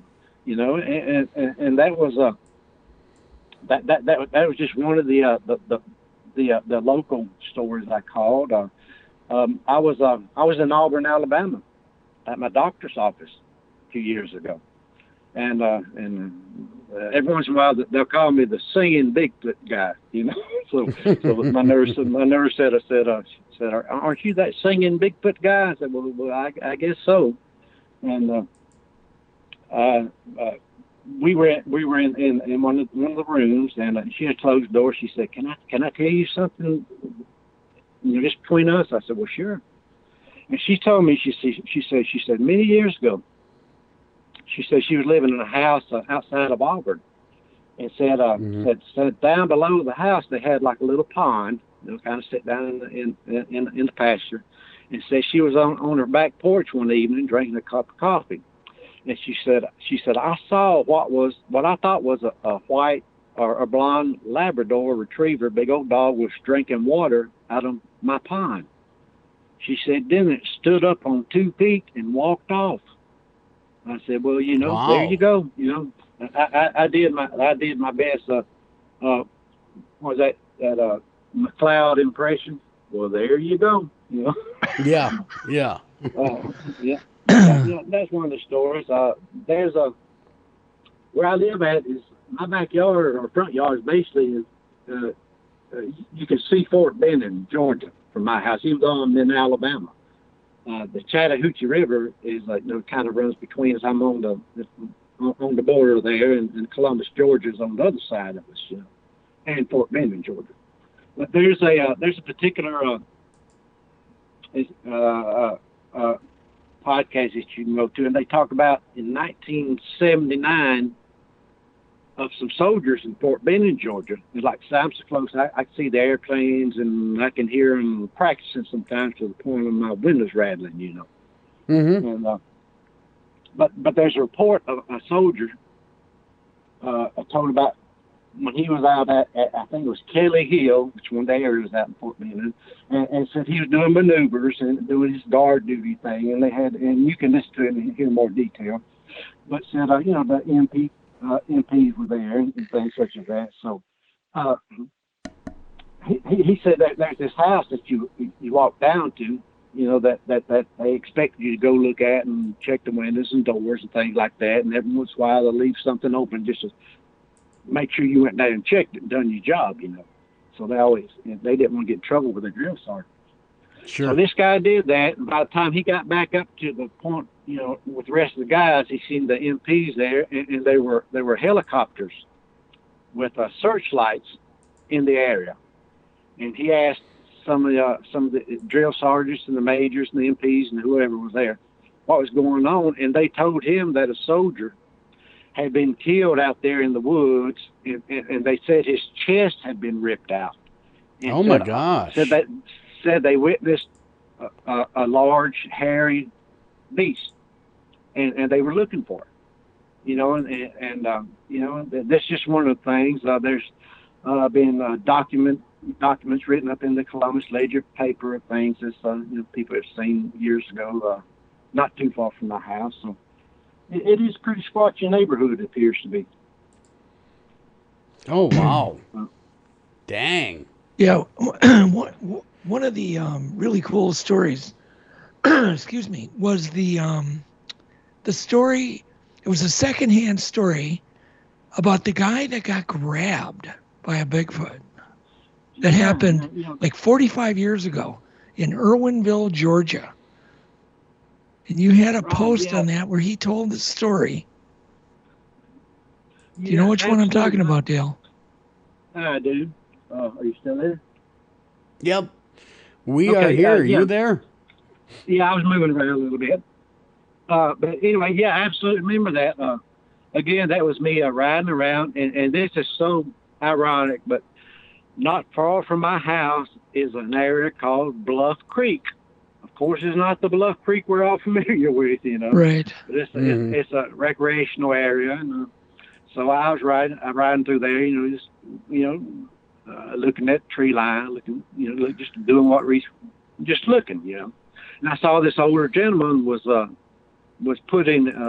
launching his boat in the river there, in the backwaters.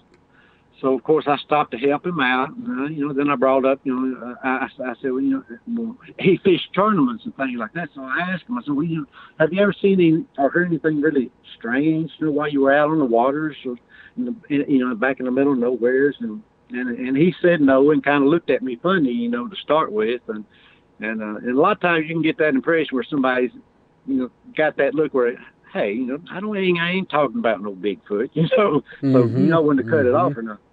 But it wasn't but just a few minutes later, he said, come to think of it, and that's when I got my camera out again. I said, well, let me document this if you don't mind. He said, no, I don't mind. So anyway, he told me about a time when he was a kid, and in Georgia, like Mr. Doug said, and said one night they heard a ruckus going on back behind their house or in front of the house, way back below a pasture.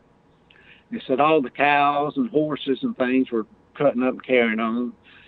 So he said his brother went down there to find out what was going on.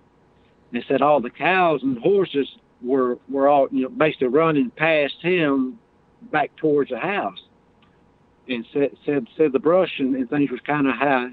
And said about that time, he said a hairy hand reached up and touched his shoulder. And he said it was a big hairy hand, like a big monkey hand. And of course, it scared him, and he took off, running back to the house. And this gentleman said the next day they went out looking. They took some hunting dogs, some coon dogs, and things like that. And they heard, different stories around the area of seeing, some different things. But said one of the stories they heard from years ago was that some monkeys had gotten loose all up and down that area. But but he Oh, kind of wow. he said this was no way, this was no monkey. It was way too big to be a monkey, and nobody's ever actually seen a monkey, but that's the only thing he could think of that could may debunk it. But that was an interesting story also. Man, that's Super cool. Interesting. So what do you think these things are, Dale? Do you think they're just primates? Do you think they're paranormal? What do you think? Just from what I've experienced and seen, and again, I'm glad this word is getting used again so much these days, because it's just there. But I've seen things that appear paranormal. Now, there's this one film clip that I have that I haven't talked about, and Doug, if you know anybody that's like a forensic film analyzer, I would love them to just look at this 58-second film. That if you're not looking at it, you're going to miss it, because I filmed it, and again in 2018, but I didn't look at it till this year of March of 2021, and I was actually going through my files, deleting old things, and I mentioned before about looking at stuff. So there's this one file, it was dark, a video, so I said I just pulled it up, and normally I have my speakers off, but this particular time I had my speakers on. So when I pulled this video up, I heard this sound in the background, and it jogged my memory. I said, "Oh, okay, I remember that." And it was a very loud, distressing, bellowing type sound that I had heard out in the backyard. I was sitting by the window in the kitchen. So I grabbed my camera and an old cheap flashlight, and I went back there just to see what that was, if I could see anything. And one of my theories is, for people going out with flashlights and, looking for eyeshine like that, and I just put myself in the place of a booker. If I see somebody out with a flashlight, scanning the tree line, I'm pretty sure I can hide before you shine on me, So what I do is I'll cut my camera on first, and then I'll walk out to where I'm going to be. Then I'll hit my flashlight, just very fast, and make a quick scan of that area, just to surprise anything, if there's anything back there. And that's what I did. And of course, I didn't see anything on the lens, and that noise had stopped. So I went back in the house, and sometime or another I had uploaded it to my computer. So I was looking at this film, and if you're watching, you have to follow the flashlight, because that was the only light back there, because it's very dark, and I'm moving the flashlight very fast. But if you look at what that flashlight is hitting, what's showing up, you'll see what I was talking about. And I swear, and this is almost embarrassing to some point, and it's saying a lot. But in my opinion, there are at least 3 different creatures in this 58-second film. Oh, wow. And of course, like I said, I can't prove it to anybody, but I know it was on my camera, on my SD card, in my backyard. I even actually have a fence post in the ground to where I was actually standing at when I took that video. And that is the only SD card that I actually have in a post office box put up, because I don't want nothing to happen to it, because it may mount to something one day. But I'm sure if I can see what's in there, people who research and actually look can see it too. Even though it's not going to prove it. It's not the Holy Grail, but there's something that shows up, and it's probably 5 or 6 feet from me, according to the camera. And I had my brother-in-law, do some comparison videos, just kind of see how close this thing might have been. It's like 5 or 6 feet, but it almost looks like a ghost. But it comes up to my camera, and it's in the lower right-hand side of the screen. If you're watching, don't look at nothing. Just watch that lower right-hand screen, and you'll see it come in very fast. And it looks like it was, and it actually looks like it was messing with me, because it comes in, looks at the screen real fast, and all of a sudden it gets like, oh no, look, and it just wobbles off is what I say it looks like. Kind of looks like it wobbles, but it's almost invisible. And at first I thought it was a ghost, because you can see a face. I mean, it's enough where you can see a face, you can see a nose, you can see an ear, you can see the eyes, you see the brow ridge, you know, and but there was a glow around it that was green, the original, but it was green kind of like the night, but it was green enough that you could see it. And that's when I thought that's why I believe now that their hair has some kind of reflective diffraction possibilities, and they just reflect whatever's around them, apparently.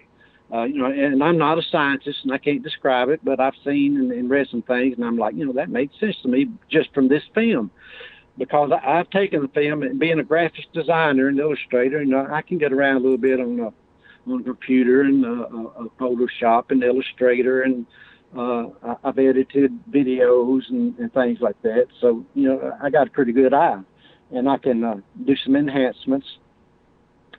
So I started color enhancing this and going through the different colors.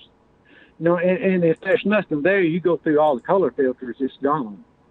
But this goes all the way to like nothing but a face. You know, like I go through the greens and the reds and stuff, and you can see it in the video of some of the enhancements, but it still shows up. Yeah. Well, the problem, Dale, the problem with videos like that, and I haven't seen what you're talking about, but the problem is generally they're blurry enough, you know, where they're not crisp enough to get anything really concrete, you know, and I would imagine that, you know, it's probably the case with you. It's not like National Geographic cougar picture, you know, you're looking at a cougar. And that's the prize. You see so many videos, and they're interesting, but you can't do anything with them. Right, exactly. And I don't know if you've seen this one or not. And it may be no, I haven't. Too, but one of the things that I did, being an illustrator, is I was going to draw an illustration of what I was looking at. Right. And just to see it. But then I thought, you know, I don't want to do that, because being an illustrator, I've done that many times, and I'm sure you have. As you get to creating something, you'll eventually get to seeing what you want to see or what you're trying to create, and you have to back away from it. Yeah. And come back, and you'll see what is actually there. Yeah. So instead of drawing that, I just sent it to a fellow on the internet that's a friend of mine that is a great illustrationist, and I asked him, would he look at this video and just draw what he sees? And that way I thought, well, maybe let's see if he sees what I'm seeing. And he did exactly, you know. And of course, like I say, even though it's 4 feet from me, it's still almost ghost-like. Yeah. Even though you can't see through it. Well, my point is, Dale, if you have to interpret it, you know what I mean? If there's any interpretation at all, where you can't look at it for 3 seconds and go, dang, that's a timber wolf, you know, with gray fur. If it's not that good, it's great for you. It's cool to show your friends, but it just doesn't have any scientific value. And we're all looking for that scientific, valuable still photo or video. Exactly, and you're so right. But I guess I'm just so excited, you know, because we always. Because you know, you know whatever you took is real. You didn't fake it. You know it's real. You were there. You shot it. But it's just too bad that there's so many videos that don't have any scientific value. It really is, and I don't think there ever will be. You know, if it's. Oh, there will be. No, there will be. At some point, somebody will get the Nat Geo quality video. For instance, the Patterson footage actually has scientific value because, you know, it was shot on film, not video. It was quite old, but the creature's out in the open. We get to see every part of it. We get to see its toes, its fingers, you know, its face, its head. And so it has scientific value. History Channel just did a show where they used a bunch of algorithms and AI to get it very detailed, the best clarity it's ever been. And it's already convinced a number of skeptics that they're real based on that footage. So there is some scientific value, not as much as we'd like, but so it's just what I'm saying is it's heartbreaking, because there's just I look at these videos every week. I mean, there's people taking videos every single week, but I just haven't seen any that are going to sway any scientist or biologist. Right, that's true. And I'd like to say, of course, if anyone should, proceed videos, I've got things I can send, comparison videos and things like that to not prove anything, but to show that I've done my homework, basically. Yeah. See, Dale, can you hold your phone a little bit away from your mouth? I think it's getting muffled, your cell phone. So what do you think these things are capable of doing? Do you think they're dangerous, Dale? Do you think they're timid? Do you think there's some of both? I mean, what opinions have you formed? I guess just from what I have seen and researched, I think they can be both, but I think they're different critters. Nothing I've seen or filmed looks like a paddock to me. Everything, that's why the thing I seen in the woods, I say I don't know whether it was a spook or dog man, a Bigfoot, a ghost, or a witch. I don't know, but it wasn't the slower moving Bigfoots like you see on some films and things that you expect to see. So I think there's something spiritual to some degree. And I say spiritual because the Native Americans talk about it, and a friend of mine has told me about it many times. And I just think there's a lot of things out there. When we say cryptids, it covers a lot of stuff that we don't know about, and exciting to learn. And hopefully it'll come to pass one day. Like you did with the giant squid thing. Man, I was so excited to see that. But one day, somebody's going to bring forth, evidence where we can say, "Oh, see, I told you so." Yeah. No, I think it'll happen. I mean, there's just more and more technology nowadays that keeps getting better. Cameras keep getting smaller, higher def. At some point, the perfect storm will happen. Someone's going to get the goods. Yeah. It's going to happen. Or a body will be found. Or a Tesla semi-truck will take one out on a curve, and it'll be handled properly. So that's what we're all hoping for, but it hasn't happened yet. I hope it happens in my lifetime. Yeah, well, I sort of do, and I sort of don't, because I've enjoyed the mystery so much, and I've proven to myself that they are real, and it's almost not as much fun as it was, because it seemed like I caught the big fish, as far as myself. Yeah. Even though I know it don't matter what I film or see, it ain't gonna prove nothing, but I still enjoy getting out in the woods. And seeing anything, if I can go back there and my thermal camera and film a raccoon or some possums or things, or some deer, I still get just as excited, Mm-hmm. Yeah, it is interesting that when I remember after my sighting, it doesn't make you less interested, but it's a different, it's a completely different feeling doing research on something that exists. It's more like I'm doing research to try to prove it to other people versus myself. Okay. Where in the beginning, it was to kind of prove it to me. Mm-hmm. That makes sense. Yeah, that makes sense. That's really true.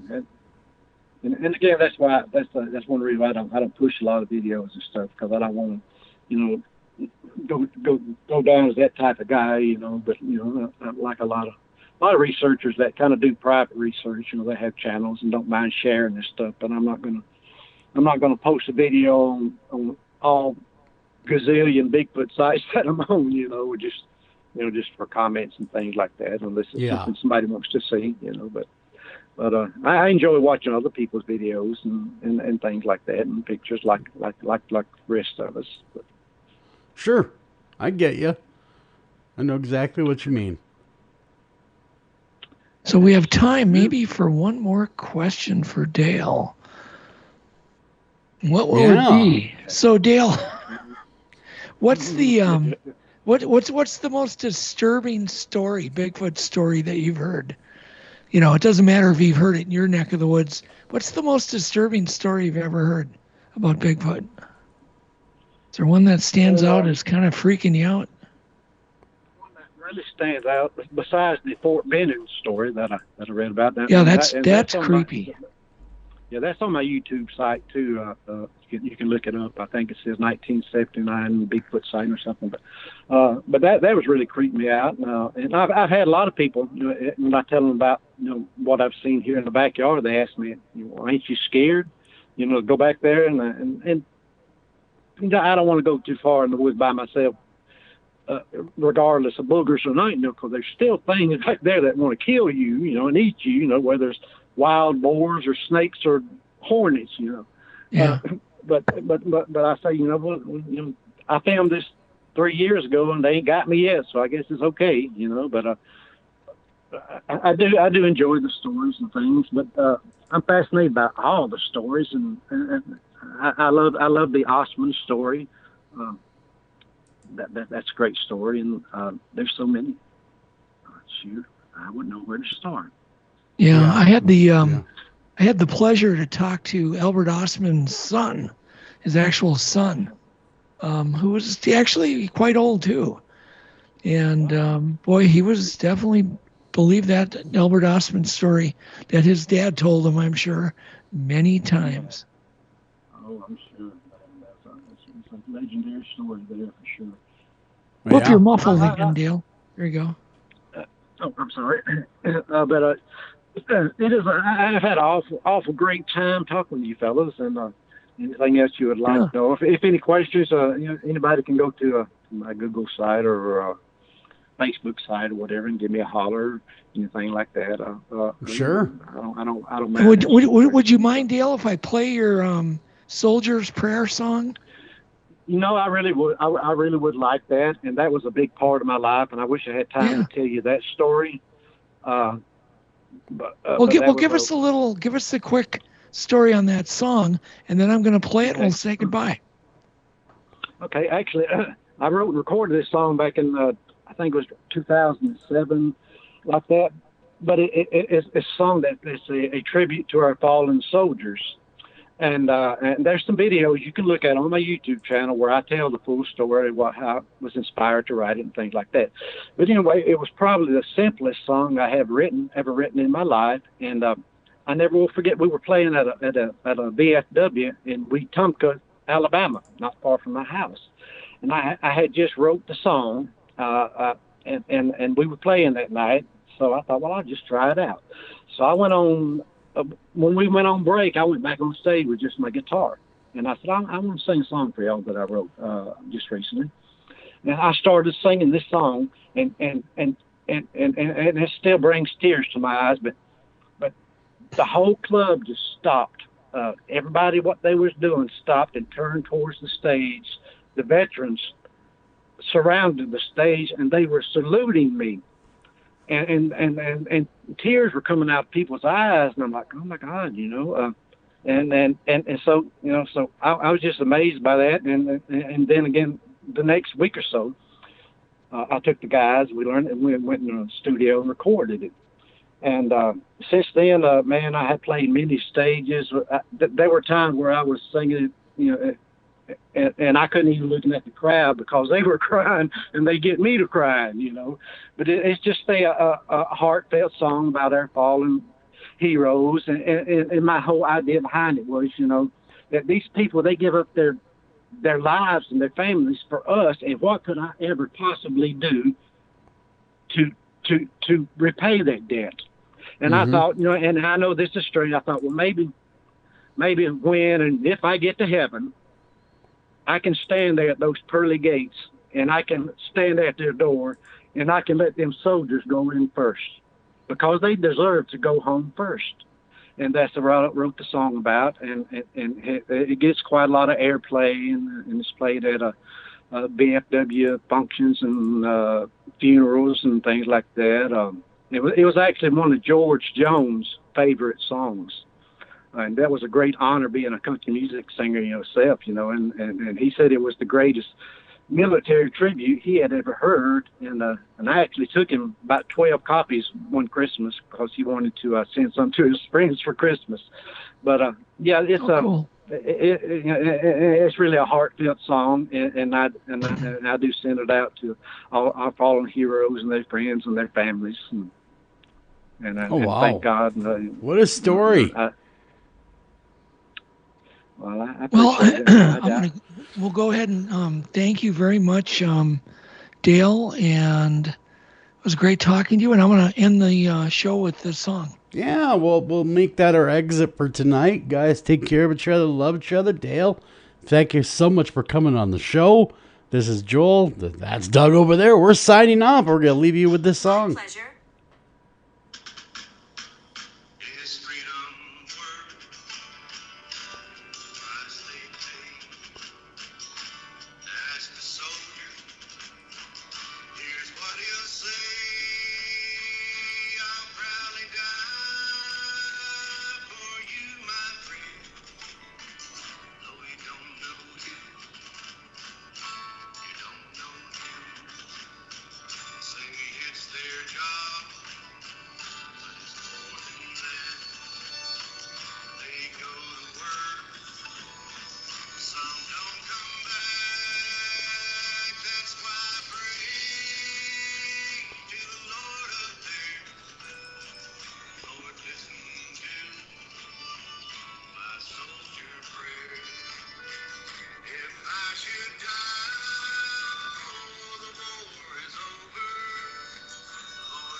Hi, I'm a UCare simplifier, which means I make your individual and family plan process nice and simple.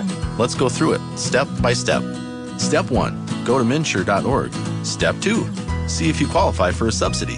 Step 3, say EGADS. UCare has some of the lowest rate plans in the state with a ton of benefits and a super large network so I can keep my doctor. Well, you don't have to say EGADS. Just trying to bring it back. UCare, people-powered health plans. Go to MNsure.org to enroll today. What's it like to build your dream home with C&M Home Builders? We knew that we were just building to get out of renting, and we knew that we were going to build again. We talked to C&M real estate side of it and see what the market was at and everything, and we decided to go forward and build another house with C&M. We didn't think it would be just 2 short years later, but it's just the way it happened, and we're so thankful. The market got good, and we sold our Harrison and made a good profit, and we're able to build this house. It made everything so stress-free. See what they can do for you at candmhomebuilders.com.